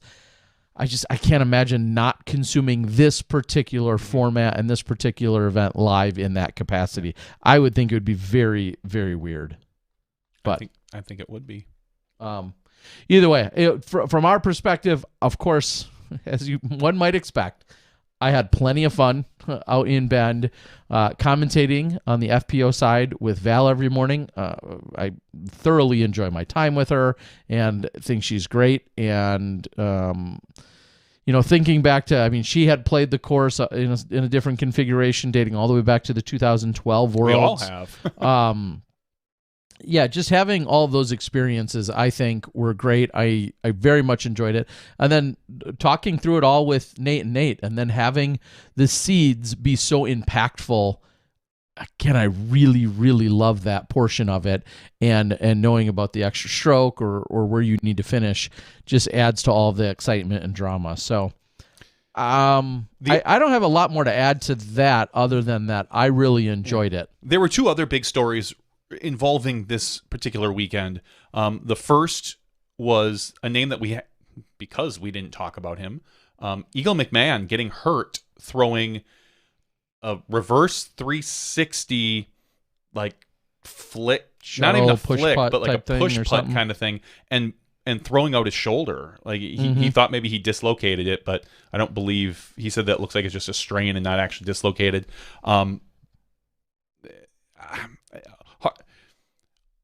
Hard to be upset about it. Eagle's one of the few people on our tour that can kind of be like, oh, bummer, I'm not going to win this one. I'll just. Of course, he would love to win it. And he'd love the $30,000, but we've talked about how there's a few players on tour that are in a different stratosphere when it comes to.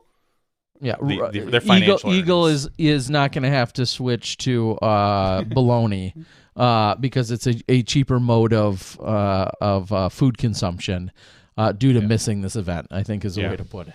Yeah, there was a lot of talk online about whether or not, are we going to get to the point where these players aren't doing these pre-round exhibitions, like the skins, the practice round, whatever Eagle was doing in whatever studio they were filming or whatever.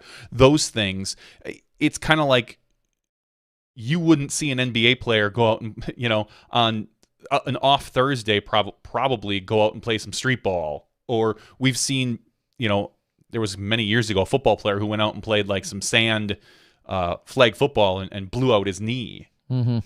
In an off season. Those are things that, a lot of those things are in contracts for major sports that you can't do those things. There's a risk assessment. We don't have that yet. I don't know if we're going to get there or not.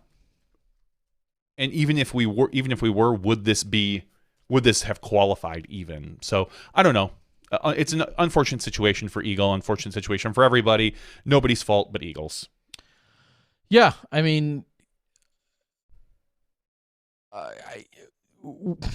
so much of the branding and power has come from a lot of our players doing these exhibition matches and unique things and having these really cool opportunities with various production companies. I don't know if I'd go as far as calling it a freak accident, but kind of sorta from the way it was laid up or described or laid out and described. You hate seeing it. I guess that's about all that you can say to it. Will we ever get into a position? I think of, take this one step further and think about someone super active like Kevin Jones. Mm-hmm. Kevin Jones could be playing tennis one day. He could be playing table tennis one day. He could be out golfing the next day. He could be out playing flag football. He's just an incredibly active athlete. And we've seen Paige Pierce. I think back to her a number of years ago, hurt herself tubing or canoeing or rafting down a river during one of her off days. Prior to playing in a Beaver State Fling or whatever event or something of that nature. There's an element of risk, and then there's the element of what are they doing in addition to just their relaxation. And will they ever get to, I think about what our players are doing in terms of how they get by week to week, and sightseeing, rock climbing, hiking, camping, all things that are part of what makes their life journey so exciting of being on the tour. And if you start to really buckle down on a few of those things, I mean, I think life might get a little bit too mundane for some of them. Correct. I'm not sure that Madison Walker would enjoy playing golf if week in and week out as much, if every day in between, the most wild thing she did was, go to the library and read a bunch of books. I'm saying she would enjoy that. Yeah, that's not far off from I'm saying Madison. she would enjoy it, but it may not satiate some of the other things she wants to do while taking in part of this country. I mean, are we going to have the same conversation when someone's camping, they get mauled by a bear, and we're like, they shouldn't have been camping. For the record, I hope no one gets mauled by a bear, but if you do, right here, right now, mark the tape. I told you so. It's weird. Don't get mauled by a bear. It's weird then that you hide stakes in their RVs. I don't understand it, but all right.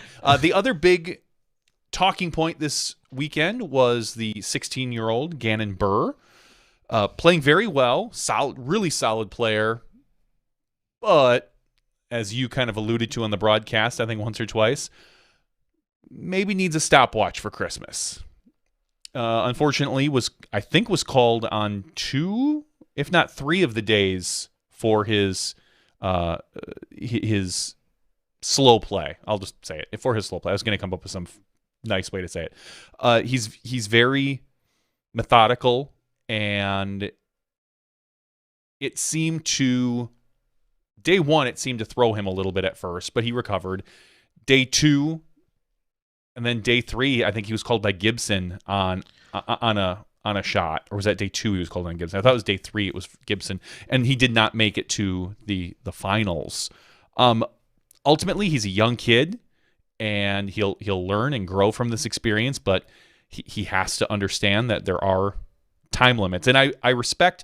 I think day 1 he was called on by an on-course official that had actually said, "Hey, we need you to." Yeah, I think there was a note, and I'm going to generalize this because I don't recall every single specific, but I also don't want to, make up stories. The general premise was, I feel like throughout the weekend was, he's known for being a little bit slower of a player. The players and or the officials, the provided officials, were aware of that, so they were, I don't know if "in tune's" the word phrase. They were a little more conscious of watching for it.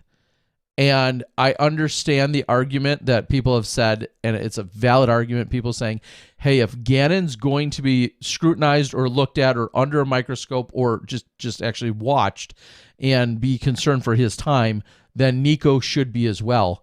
And I 100% agree with that sentiment. Yeah, there's a few players that could be. You could say the same thing about Philo at times, who has been very deliberate on at events, and Nico and Ganon. I mean,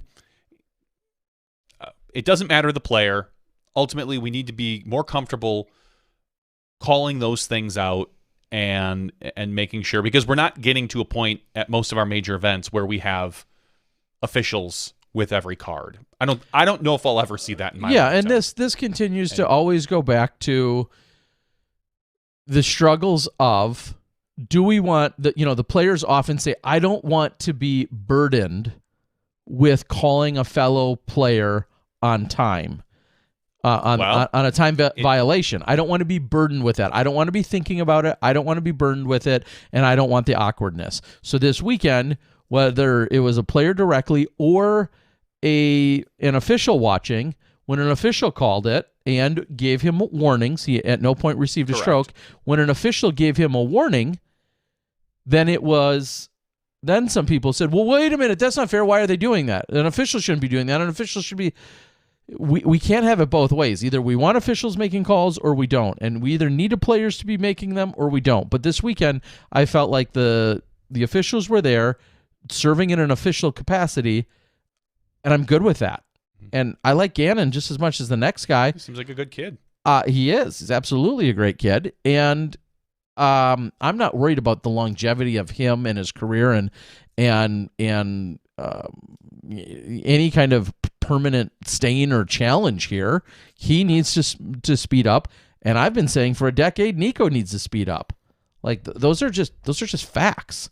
And you can argue about whether you like the rule and how long it should be and blah, blah, blah, blah, blah. But as of right now, as the rule is written, some people need to speed up. It even feels like next year is supposed to be more strict as far as with some of the rules. Yeah, they're changes. rewording it. I think we should fully wait till that so that becomes official in whatever capacity, and then we can break it down from there. But the time violation situation is certainly being looked at as well right now, and I'm. It is funny because I listened to Nate and Nate both have their takes this overall weekend just about time violations in general. And I feel like we beat it to death a few months ago when I was with Nate and Elaine and Val, and I was out in bed and we were talking about various time violation things. And there's a lot of ways to break it down because as somebody has said, and this isn't a unique perspective, someone said, wait, they're calling them on, or they're warning of a time violation, yet they're waiting on the next card? That seems stupid. Like, because at one point they had caught the card in front of them around like 13 or 14. And, there's a way that golf handles this with regards to pace of play. And I think we can borrow from some of that logic, but not. It's all, I don't want to go too far down the rabbit hole, but I don't think I've ever been shy with regard to saying someone like Nico. Nico's been on this very show when we've said that he needs to speed it up, and he knows that he's going over his time limit. And if universally every player is, so to speak, clocked more, I'm okay with that. I'm good with it. Yeah. Having to sit and watch all these shots from my perspective, I am okay with that. So, all right. And I think that kind of wraps up our Pro Tour finale for the year. Great event. Great play, all that other stuff. We've got other things to talk about, Terry Miller. Yeah, sure. The gentleman who finished second this weekend, Drew Gibson, was announced just a few hours ago that he has signed what is called a lifetime deal, a lifetime sponsorship with Infinite Discs, a multi-million-dollar deal, according to Drew Gibson, for between him and Infinite Discs. He's going to get his own disc line. And that's it. It was announced by the DGPM, which is, I believe, Disc Golf Player Management. Basically, it's a group we talked about, I think, a few weeks ago, that kind of came on the scene, and they've got a few players they're sponsoring, or not sponsoring, I'm sorry, managing. Representing. I think Eric Oakley, Trevor Harbolt, and there's one more, and Drew Gibson and somebody else. I'd have to go back and look. But yes, they apparently have helped broker a lifetime deal. Now, I don't know what a lifetime deal is. I have a feeling, and maybe this is something we can bring Drew on in a week or two and talk to him about now that we're kind of running into our off season. Is a lifetime deal 20 years? Is a lifetime deal the length that you're playing open? I mean, if he decides, because Drew is probably what, in his upper 20s, 28? 42. He's a good-looking 42-year-old. Hides it with that No, beard. he's not 28. He's mid to early 20s. Mid to 20, 24. So sure, I'll give him that. So he's probably got, 15 years of open in him. But play pretend and 10 years, he decides to call it quits. He's clearly not taking that sponsorship. My guess is that this deal runs through his open career. That's what lifetime probably is in my mind. And hopefully he can kind of clear that up for us at some point.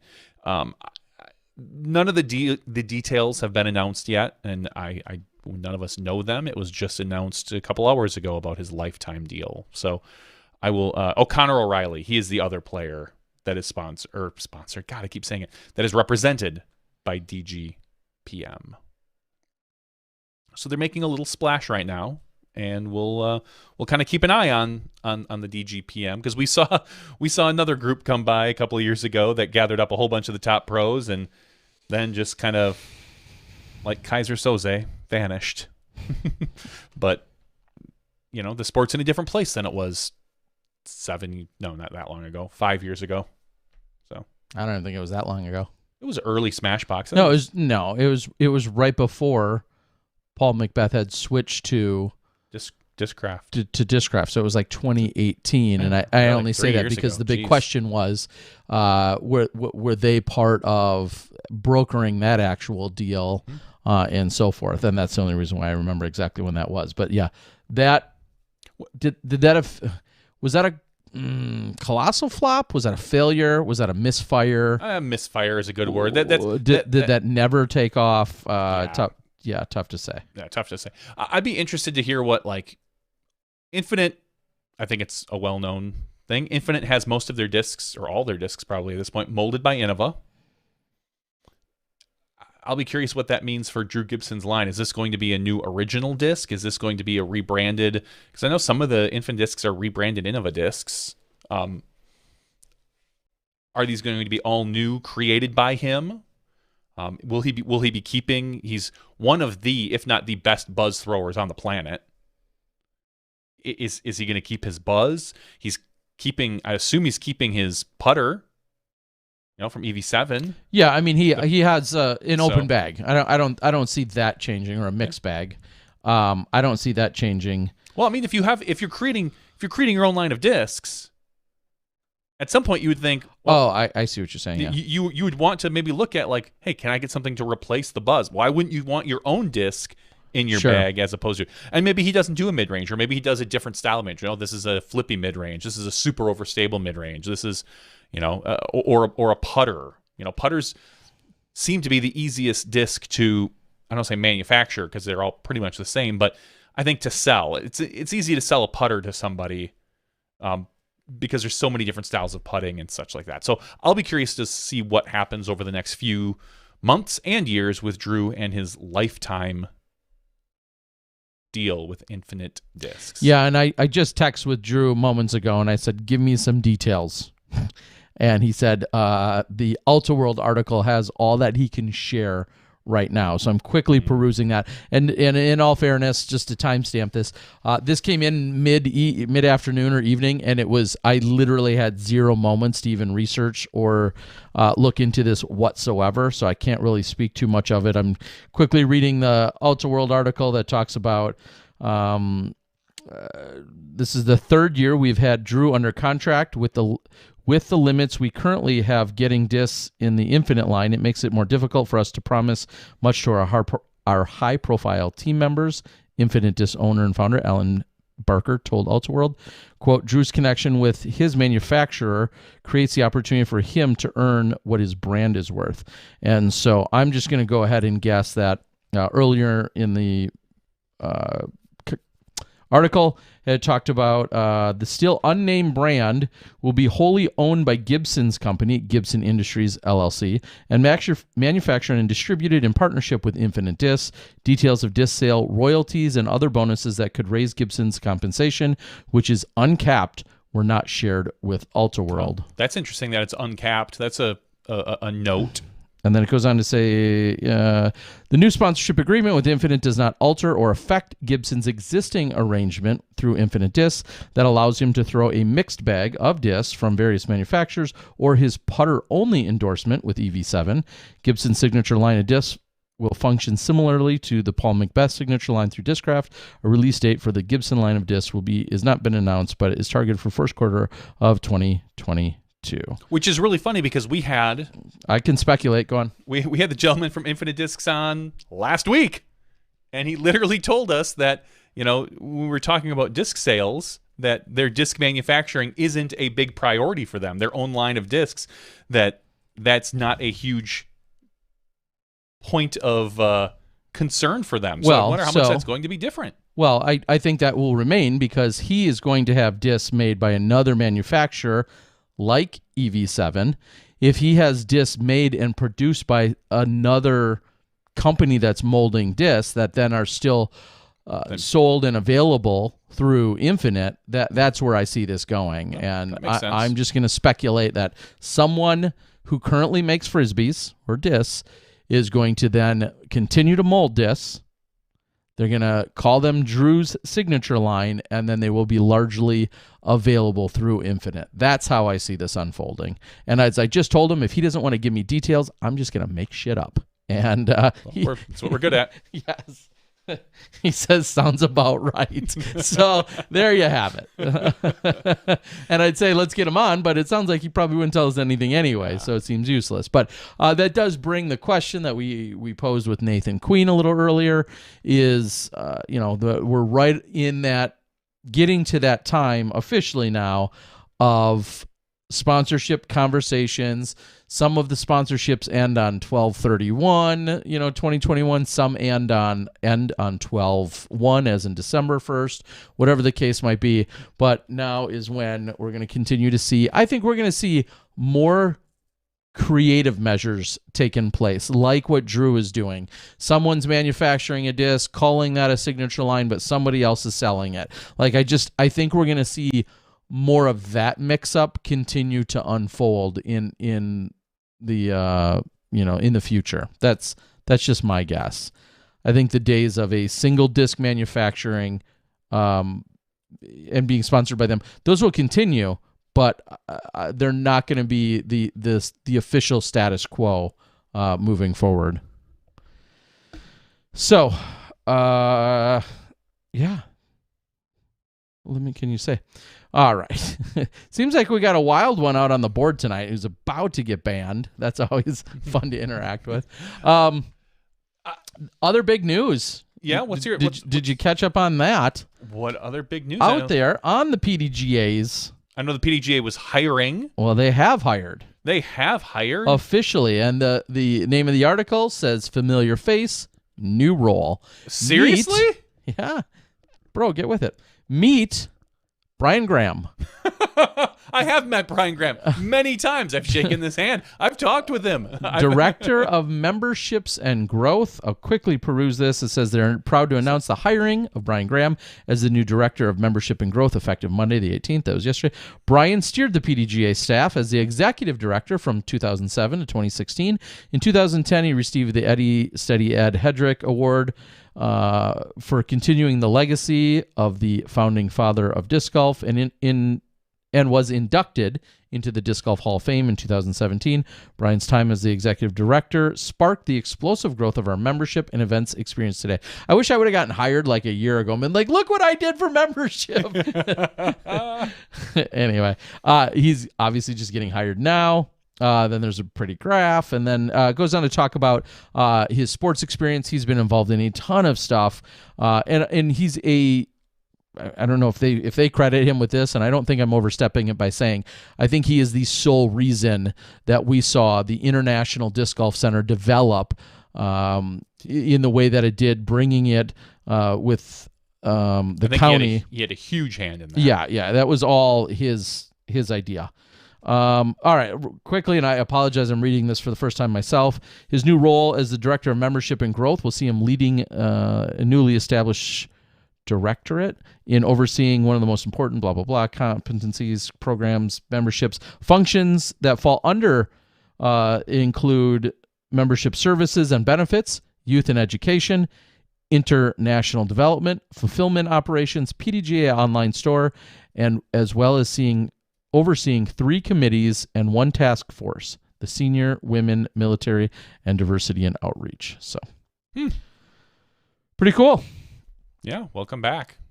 Welcome back. I guess I'd wonder if that is 100% a full-time role, you have to assume? I guess. I mean, I follow him on Facebook, and I've seen him flying all over for other conventions. I think he was working for, I don't know if it was the county or the city of Augusta. Sports commissions, some sort of sports and things of that nature. He was just in Colorado or Denver just like a week ago doing something for them. So that all right. Well, I look forward to chatting with them again at some point.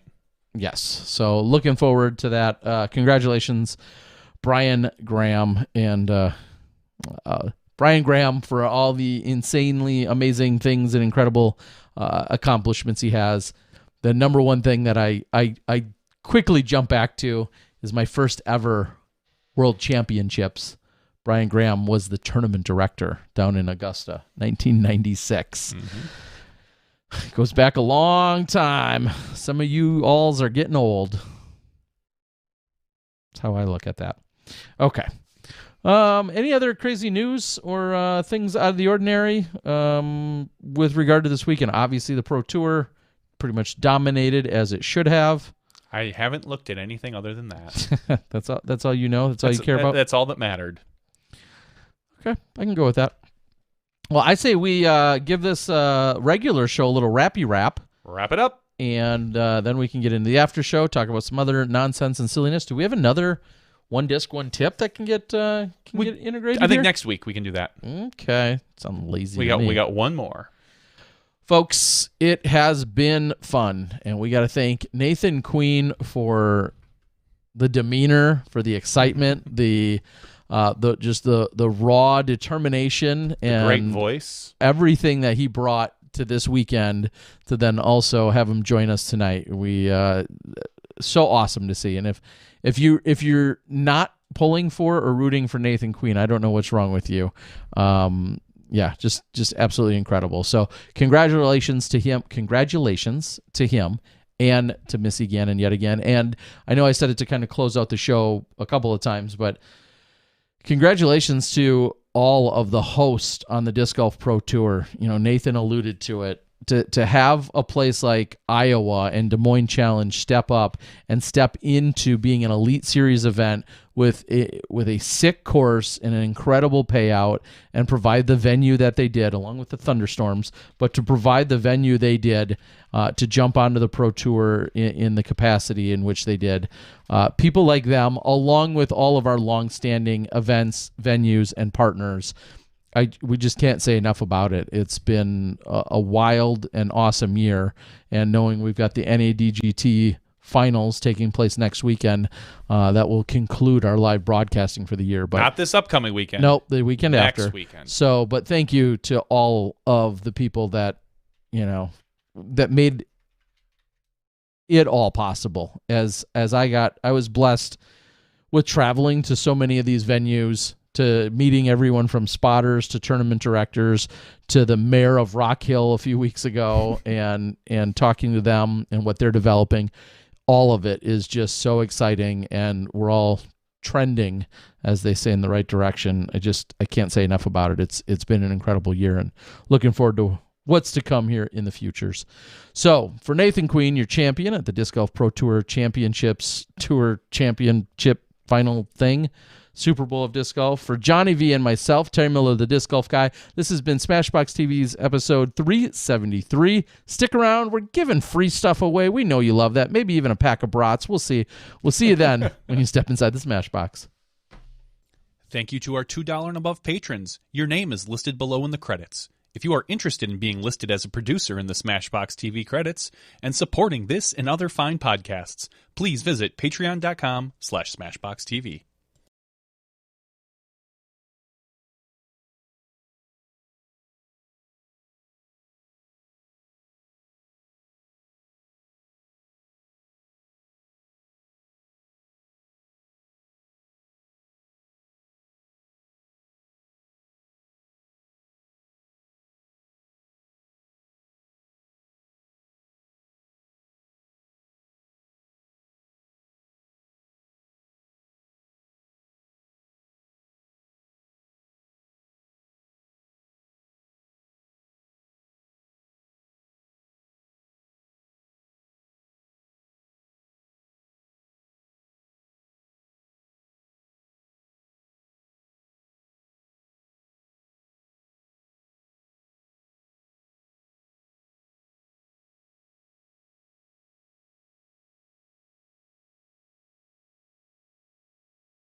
Hello, everyone, and welcome to Smashbox TV's podcast 373's After Show. Brought to you by Johnsonville Bratson, Guaranteed Rate, and LL Bean. Please send us money.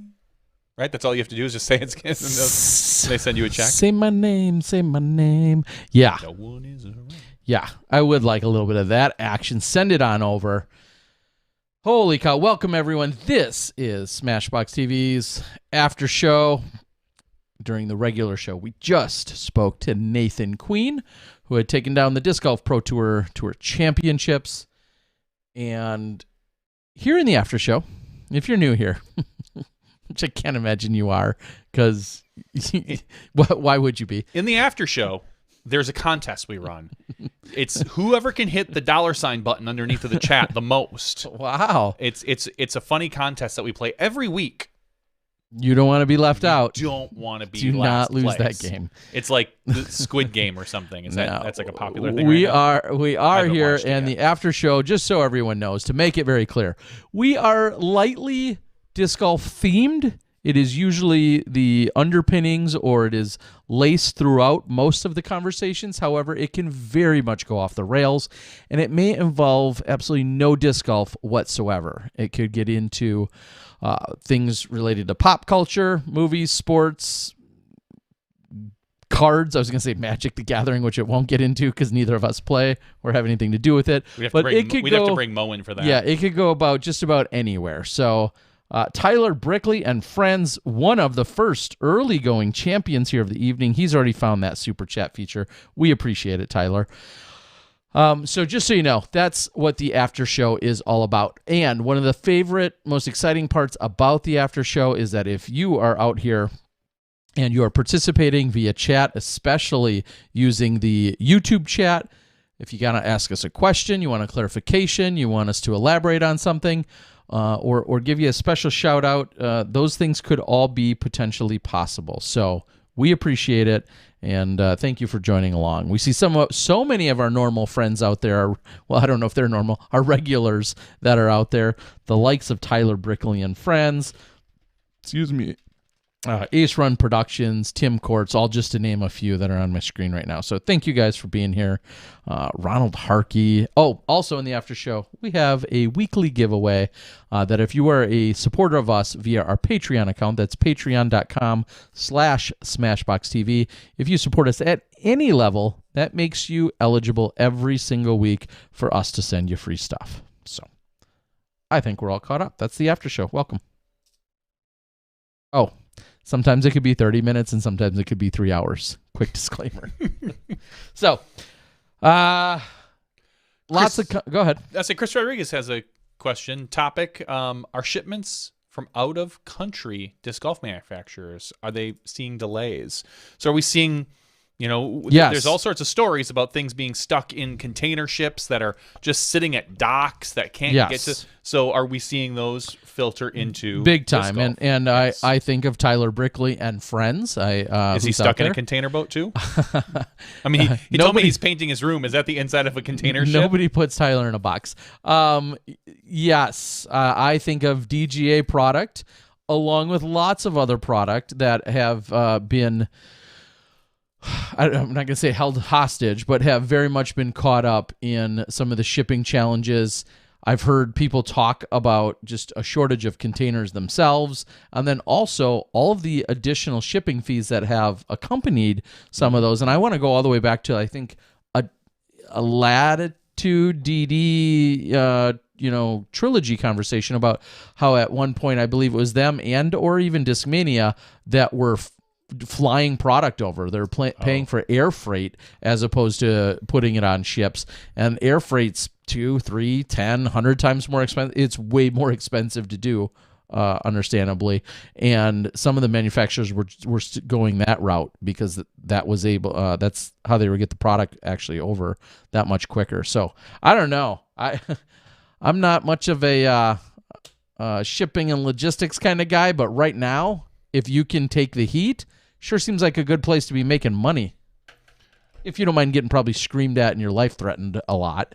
It seems like right now that industry has its challenges, but is also probably making money hand over fist. I don't know if they are.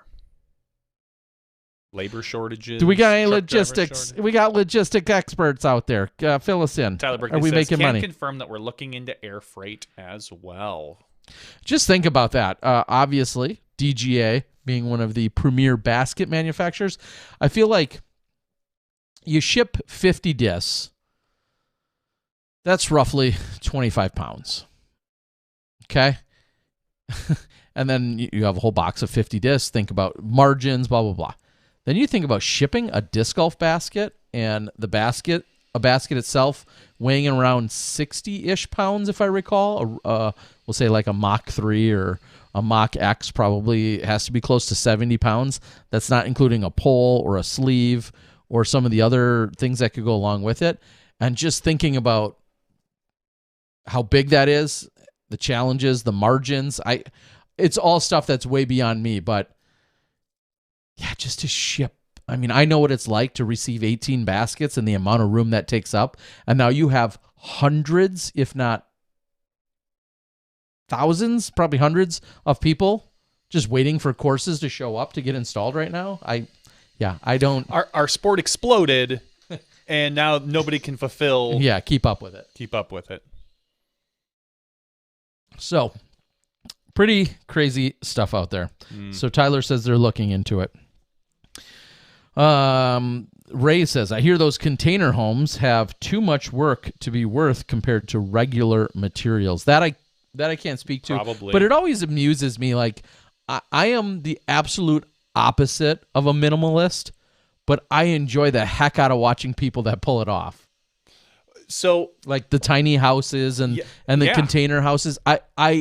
I'm so mesmerized by it, and I always think that'd be cool. And then I think, no, I have more stuff in my little 9x9 office than some people own, and it's because I'm a hoarder and disorganized. But I envy it to some degree. My TV upstairs. Okay. We don't have cable in our house. We have antenna, but it's hooked up to the internet, and it's got Roku built into it.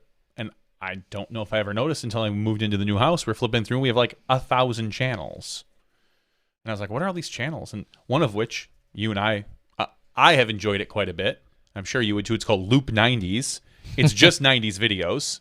Nice. So we sat and watched it, and I think it literally is a 24-hour loop because every time I turn it on about the same time, I see like the same 4 videos. Okay. So take that for what it's worth. I'd love that programming job. Anyway. No kidding. But one of the channels, I think it's called Lively, and they have a whole like day dedicated to tiny houses. I also have 2 This Old House channels. 2. One is called Classic. And this old house, really old house. Yeah, this old house from like the 80s where you see like Bob Vila and the other dude, and it's like, oh, look, season 4, and you're like, wow, geez. And then they've got like the modern, like the new one with all the new guys on it. And I'm not gonna lie, I like me some This Old House.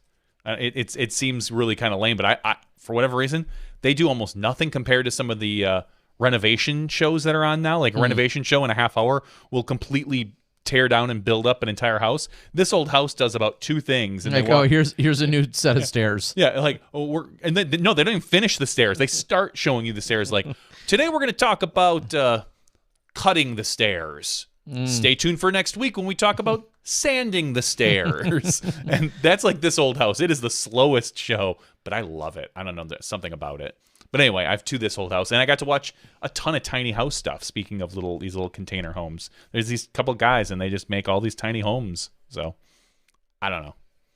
I'm not so much into the tiny home watching, although I look at it and I go, it's really fun to watch just for storage ideas. You're like, oh God, I never thought about, you could flip that under there and store something here. And yeah, I'm going to build a bench upstairs. So I'm starting to get ideas.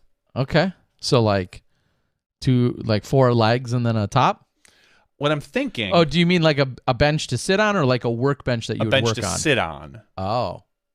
So okay. I'm thinking some 2. So like a box with legs. Kind of, but it's a bench, not a box. So we're gonna have some legs, and I think just a flat top, and I'm gonna attach it to a wall because that's where it's gonna go in our like laundry / mudroom area. Is it gonna have storage underneath? I don't know yet, and that's what I'm trying to figure out. That's why I was looking at these tiny house things. I'm like, ooh, can I fit some cool storage underneath of it? But instead of just kicking shoes, would probably be under there. I don't know.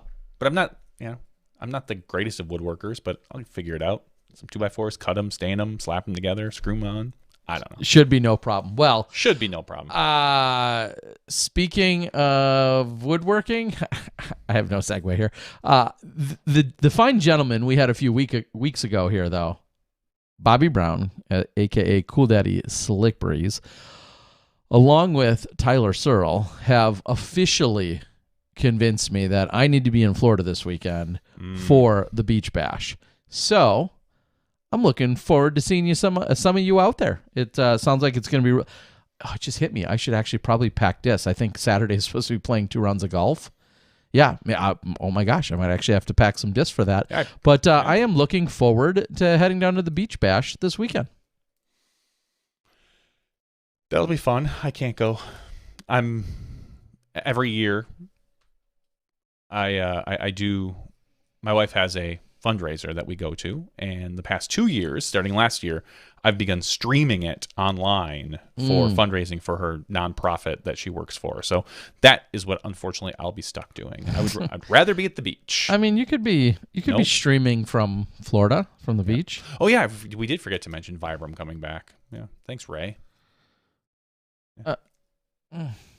Okay. Apparently, Vibram's coming back. Yeah. So, are there any specifics that you know? I saw a picture yesterday. I think they're bringing back the same molds: the Ibex, the lace, the lace, the unlace, the lace, the Ascent, the Trek. I didn't hear anything about the Ascent of the Trek, but well, then I don't want any.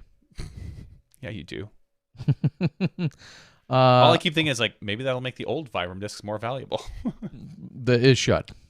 You'd think, but who knows? I've got a box of Vibram glow discs. They very rarely ran glow. I think they did like a big run maybe once a year. I'm sure somebody can correct me, but I feel like it was a big run of glow about once a year. And near one of the years I had bought a whole bunch of them, and everyone said, "Oh my gosh, these are some of the best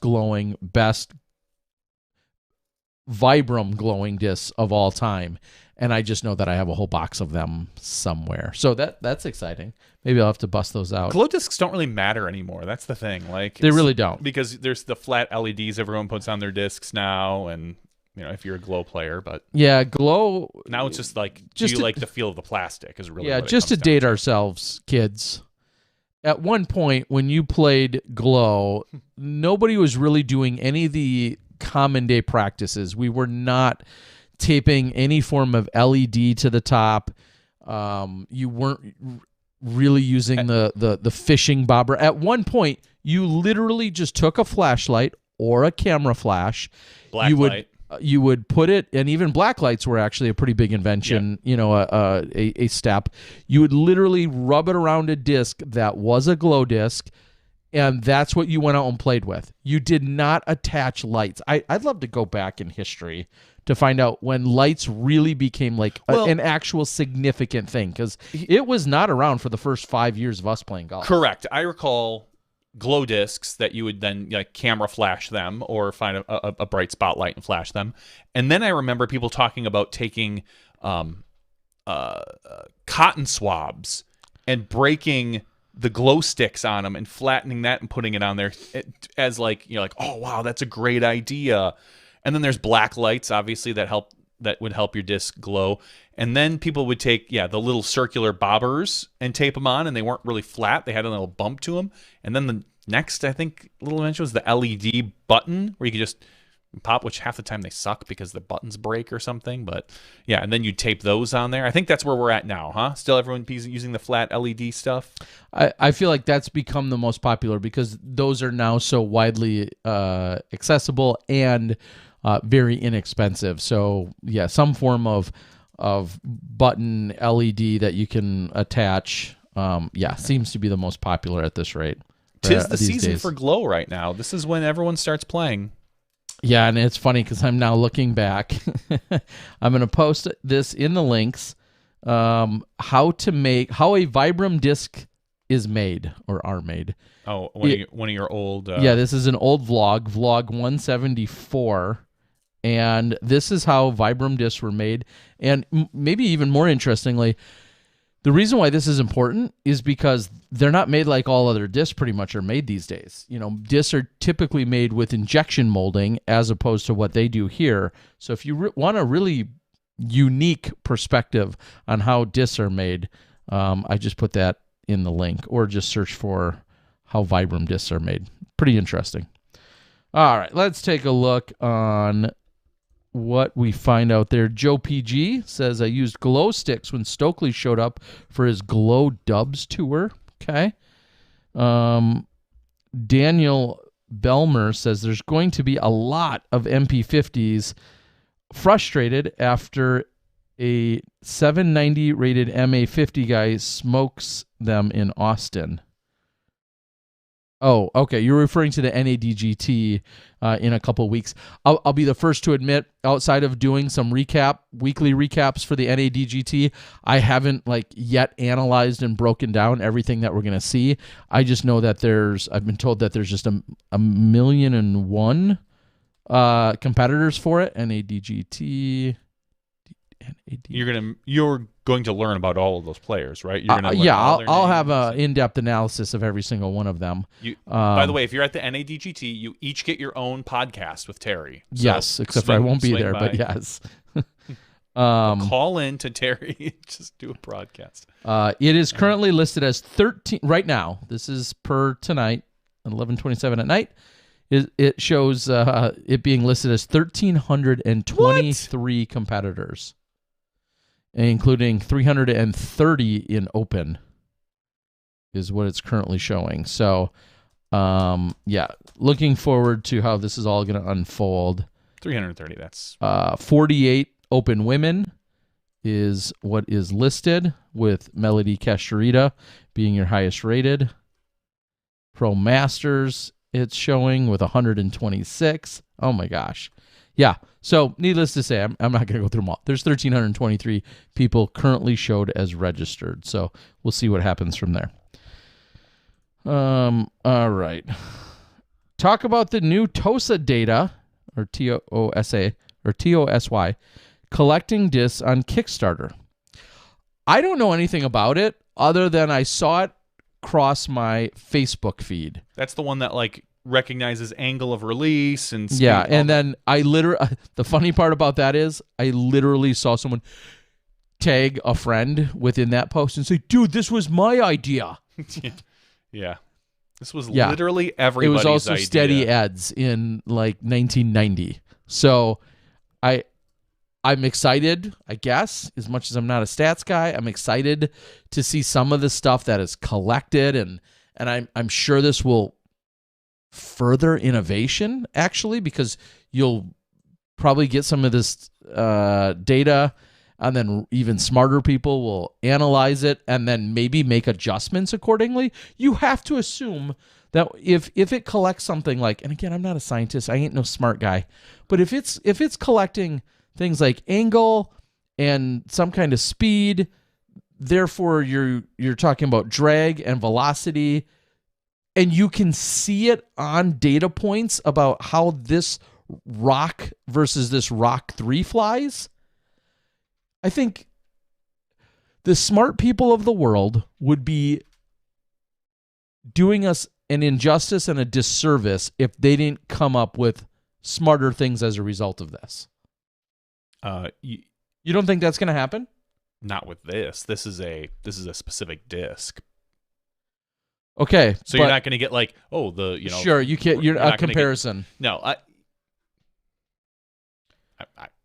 You don't think there'll be? I'm just guessing. Scroll back up. You don't think there'll be anything that can be extrapolated? So this is saying 9-axis motion tracking, AI analysis, 3D simulation, blah blah blah blah.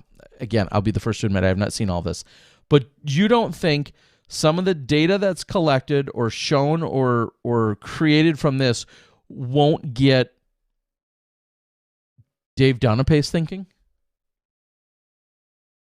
No. I think you're wrong. I mean, we'll never know. But no. I think when something like this comes about...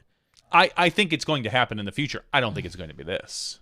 But I think we are destined for something like that. But that's like asking, well, how come Innova and those guys, how come they haven't built wind tunnels to all this? No, you know what happens? One of the guys at the manufacturer makes a disc, they mold it, they kind of get general things, and they adjust it, and they adjust it, and they adjust it, and they use some computers and fix this and that. But, most of what you can do, you can simulate on a computer these days. This stuff, actual physical, like going out and collecting data is probably relatively useless compared to what you can simulate with a computer these days. I'm sure this will help a little bit for something, but I don't know. I think I would sooner believe that there's going to be a computer simulation that's going to be able to bring in more information than something like this. I think this will be fun for your own personal information. Like, oh, I didn't realize I was releasing, with 5% angle on this or something like that. But so I'm just looking at, quickly trying to look at what are the options. And there's a $64 option, a $96 option. By the way, we are clearly not sponsored nor any kind of ambassadors of this product, since I know very little about it still. Here's what I'll say. I'm going to do more research because I'm smart like that. And if I do research, it comes straight from the internets, right? That's where I get all the best researches. That's where all the internet. That's where all the research I am going to do more research. I am going to look into it a little bit more because I feel silly that I haven't yet. And just from a collectability standpoint, I will likely find a way to support it in some capacity. It has just 4 days left. As of right now, I believe it showed that it has just 4 days left. And here's what I think is the most insane part about it all. If you scroll up to the top, Johnny, all the way to the top of everything. This thing had a Kickstarter goal of $25,000 and is currently at $371,000. That in itself, I feel like just screams that people are dying for a product of this nature. What this should do, if anyone else is even remotely in the category or realm of developing this should be like, oh, hell yeah, people want this, and I'm going to continue to move forward with my project. That's what I feel like that number does. If this was at 7,000 out of 25,000, you'd be like, well, okay, whatever. It's at 371,000 with a request or an initial goal of 25. That's insane. Mm-hmm. That's well over 10 times its goal. I don't know. I ain't no marketing major smart math person, but this definitely should be a wake-up call to anyone else thinking of dabbling in this, assuming you're not an idiot. Well, okay. Well, we'll keep you guys posted. Hey, and if do you suppose it's Tozy? Tossie? Maybe it says it in their video. I should watch it. If you guys want to send us some, you got plenty of money. Just we'll continue to plug it so hard here. All right, Ronald Harkey. Going off of that, what's the Kickstarter info, Johnny? I put a link in the chat. Okay. Oh, there it is. Yep. How are there people playing open in an amateur tournament, NADGT? I think it has a lot to do. Rating, right? No, there's a lot of things that factor into it because there was a certain threshold, I think, in terms of winnings, and then also, if you win, you're getting cash. I got to check the updated rules. I know Kyle Klein walked home with $5,000 a few years ago, and that was cash. Speaking of Dave Donapace, anyone know how he's doing? Have not seen him around for a while. Always used to see him at USDGC. I feel like I saw him on Instagram not too long ago, making a post. As far as I know, everything's good. And that's all I can really speak to that. I don't. Whether it was COVID or travel or the fact that he wasn't competing at USDGC, all of those things I feel like can factor in. You're right. He is commonly there, but he wasn't. I'm trying to think where I did see him one other time this year. I do. Maybe the Worlds. I saw him at another event one other time this year. So I'm guessing he's good. I've seen a bunch of ads. Saw an ad on Instagram and went down the rabbit hole. Got me interested for sure, Cody says. Ryan says, I've just ignored every single word of them. I'm not sure what you're talking about if you're referring to these commercials. Galactic says, I haven't seen Donna Pace around La Mirada recently. Yeah, unfortunately, I can't speak to that. And Tyler says he has been in his third lab ever since he saw this Tosi ad. So, yeah, there you go. I think there was a big drop by our friends over at Ledgestone tonight. Ledgestone Discs doing more of what they do, offering up 1 million Discraft-related products. I know that was released tonight. Also, big night. We're on the eve. Not that we're a shill for this company either, but Discmania, I believe, has a big release tomorrow of special Frisbees that I can start selling. Some MD3s. MD3 maybe? MD3s, I think, can officially be released. And I know I've got my hands on some of those. Daniel says, Kyle H. told me that since they are paying in cash, that MA50 will play MP50.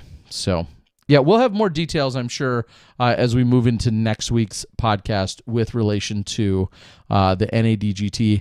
It's probably best I just quit speculating or possibly spewing misinformation and hold off on getting some more details for you guys next week. Chris asked what time for the Discmania release. I believe that the vendors specifically are able to sell them. So someone like myself. So I would have to guess as of like midnight tonight. I'm eligible to sell them if I wanted to. I think that's the release that is coming about. All right. What else do we have going on here, Johnny? Not much. No? No, there's not a heck of a lot going on. We're busy with doing broadcast stuff. Yeah, certainly a long weekend of it all going down, having the 4 days, plus everything else. I did want to make another quick announcement as I see it popping up on here as well. Thailand, and I know some people have asked, I know even Paige Pierce has been asked about it, but Thailand is working their COVID restrictions and or guidelines, and it's looking more and more favorable that the events that take place in early February and late January may be back on the docket. I think they're going to happen regardless. That I'm pretty sure of. It's a matter of will there be international travel to attend, and I'm just going to throw it out there that is 100% in my wheelhouse if we can make it happen. Yeah, it is. Looking forward to it. You like traveling. Yeah, that's a good way to put it. No, I don't think there's really too much else going on this week. Everyone was all consumed. I think over the next few weeks we're going to start seeing more, like you said, more sponsorship announcements, and certainly. Yeah, that's really about it. Okay. Man, is that all we have for an after show? It might be today. Well, why don't you start drawing up the giveaways? I got that ready. We can take it from there. So when he's talking about giveaways, he's talking about Patreon. You can support us at patreon.com/smashboxtv. If you get value out of this, please give us money. That's it. We like money. And then we turn around and give you guys a chance to win free stuff every week. You know, we like to give away stuff. So again, patreon.com/smashboxtv. That's how we're supported. Honestly, that's the only way we're supported is your guys' kindness. So it's not from your good looks. Are you sure, Terry? Yep. Yep. I don't think you checked. We would definitely be broke then. Definitely be broke. All right. Well, you line that up.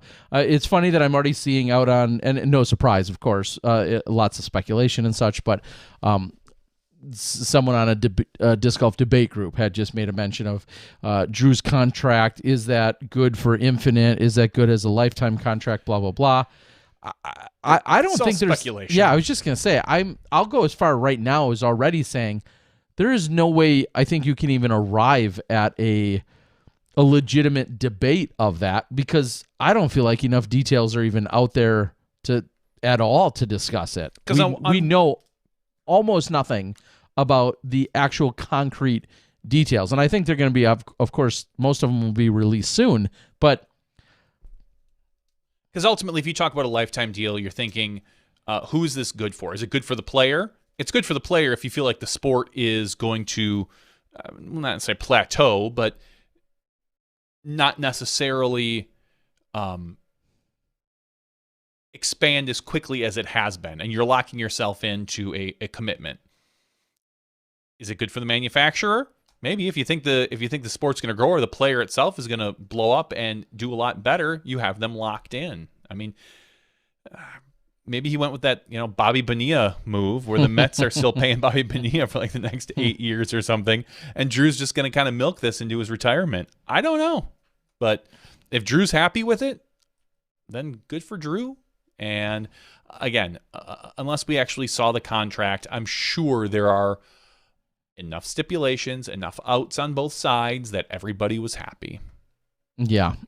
And when I think lifetime, like you were just saying, you think of the famous Bobby Bonilla contract, but think about, is that lifetime of you of your play? Is that you playing MPO? Is that have something to do with the heir, your family members, or some kind of carryover in as far as even a will situation? Like, there's so many questions there that I would say it's nearly impossible to truly guess or speculate as to what it's all involved or entails as of right now.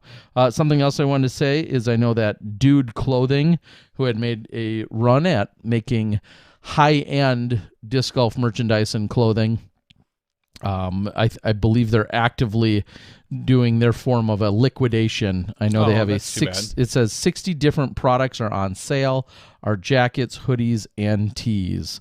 And so I mean, unless they're just getting rid of old stock and are ready to, restock into something new, I don't know, but I'll admit I do not believe I read it that way. I was under the impression of this may be an end of brand clearance, more so than specifically, hey, this is just an end of season or end of calendar year closeout sale. So if you love their products, which I do feel were great, they were great. If you love those products, go out and get them. Just know that they also run, at least per U.S. sizes, they run a little bit small. So if you wear a large here in the U.S., it's at least an extra large, usually in the Dude Clothing brand. Just keeping that in mind. Terry Miller, we have 186 people eligible for our giveaway this week. 186. So, how or what number do you want to draw, Terry Miller? That is a great question. I feel like, well, yeah, let's go with the number 2. The number 2. It's always the number 2, isn't it? It often is. I know. I feel so basic when I say it. You are. You're a basic bitch. The first number we drew is 106. The next number we drew, we drew Gibson that we just drew, is 68. The number 68. Let me unmaximize my screen here. Go to the weekly giveaway. 68. I sorted them by email address. So 68 is Tyler Helmke. Not you, Brickley. Helmke. Tyler Helmke. A better Tyler. Tyler for a better day. I wouldn't say anything. Tyler Helmke. Congratulations, Tyler Helmke. You're going to get a prize, probably a disc out of Terry's personal collection, probably right out of his bag. Yeah. I'll be glad to get that shipped out to you, Tyler. We just need to confirm that we have your shipping address. We were one off from Federico Sorensen. He was 67. Oh, Federico. So close. All right. I'm going to read a few more notes off of the board. Terry, are you selling? I don't even know if I'm selling my MD3s. Or I'm just going to hoard them. I might just hold on to them for a little while. Yeah, we'll see. We'll see. reach out to me. Are they going to go up in price like Bitcoin? No, probably, maybe not. Not necessarily. Because Bitcoin is going through the roof. Yeah, I know. It's is it over? Is it up over 60 now? It's like 63 or something. Jeepers, Nellies. Yeah. Suddenly my. You're Bitcoin billionaire. No. But I do have a nice little chunk in there now. Nathan, reach out to me, and I might be able to find a Smashbox disc for you. The Conrad, Thomas says, guess it has been talked about, but the Conrad Envy is not sold out here. The dealers got all they wanted, and it was more than enough. Yeah, certainly. I think that was one of the really cool things, namely for James Conrad, that they did a pre-sale, and you could order as many Conrad discs as you wanted, and as a dealer, and with that, they fulfilled or are still fulfilling everyone that had asked for them. So there wasn't a flip rate or a high, there was high demand, but there was also high supply. And that's awesome. James Conrad, I'm assuming, is getting X percentage of every single one of those discs. So that's awesome to see and very cool for him. And I had ordered quite a few myself, and I absolutely will sell a number of them. And then I'm going to sit on a bunch more because at one point they will be hard to seek out. So I have no problem knowing that I'll be sitting on some of those at some point. I heard you guys were going to personally refund everyone's money from live DG streaming problems. There were no live streaming problems this weekend, so I don't know what you're talking about. Yeah, I definitely heard that you're making stuff up, Mr. Ferguson. Opening night tonight, the Bucks won. I believe one of our good friends, Johnny Rumble, and his wife were at the game. So did they? Congratulations. Tonight was the ring celebration from last year. So they raised the banner as well as they give them the championship rings. And then they won. Wow, that sounds exciting. If you're a Bucks fan. If you're a big Bucks fan. Okay, go Milwaukee Bucks. Unlike the Milwaukee Brewers. Would Discraft have reason to sponsor Drew and the Buzz together by itself? So basically, would Discraft have reason to sponsor Drew and the Buzz together by itself? So not an entire bag sponsorship, but just a Buzz sponsorship. Knowing that Drew is very well known for throwing his buzzes, probably one of the best on tour right now. Sure. Is there value in Discraft saying, hey, we'll give you $10,000 or whatever the number is, make up a number, and we get to throw your face on some sponsorship ad stuff, and you have to give us a nice little how awesome the buzz is quote. I don't know. People were talking about the new shoes by Ideo. I don't know where that's at. It looks like some clarified that if that's still in the Kickstarter stage or not. I feel like Sexton was wearing a pair this weekend, which obviously would have been an early model or prototype or something of that nature. But it was weird. He was wearing them in his hands. Yeah. I wasn't sure. He was just walking around with it. Well, he's like, I'm going to get the most out of these. These are for your hands and your feet. I have you need two pair. I also saw that some Sexton Firebirds were released today. Another set, which is impactful and matters because of how tough it has been typically to go out and get them. Not so much this year. No, they've made plenty of them. They have made quite a few of them. How are the new Sexton branded shoes? Okay, we talked about that. You thought I would have skipped that one.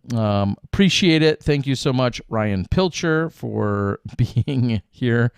He says he jumps in on the super chat and says, thankful Tyler Brickley didn't win the giveaway.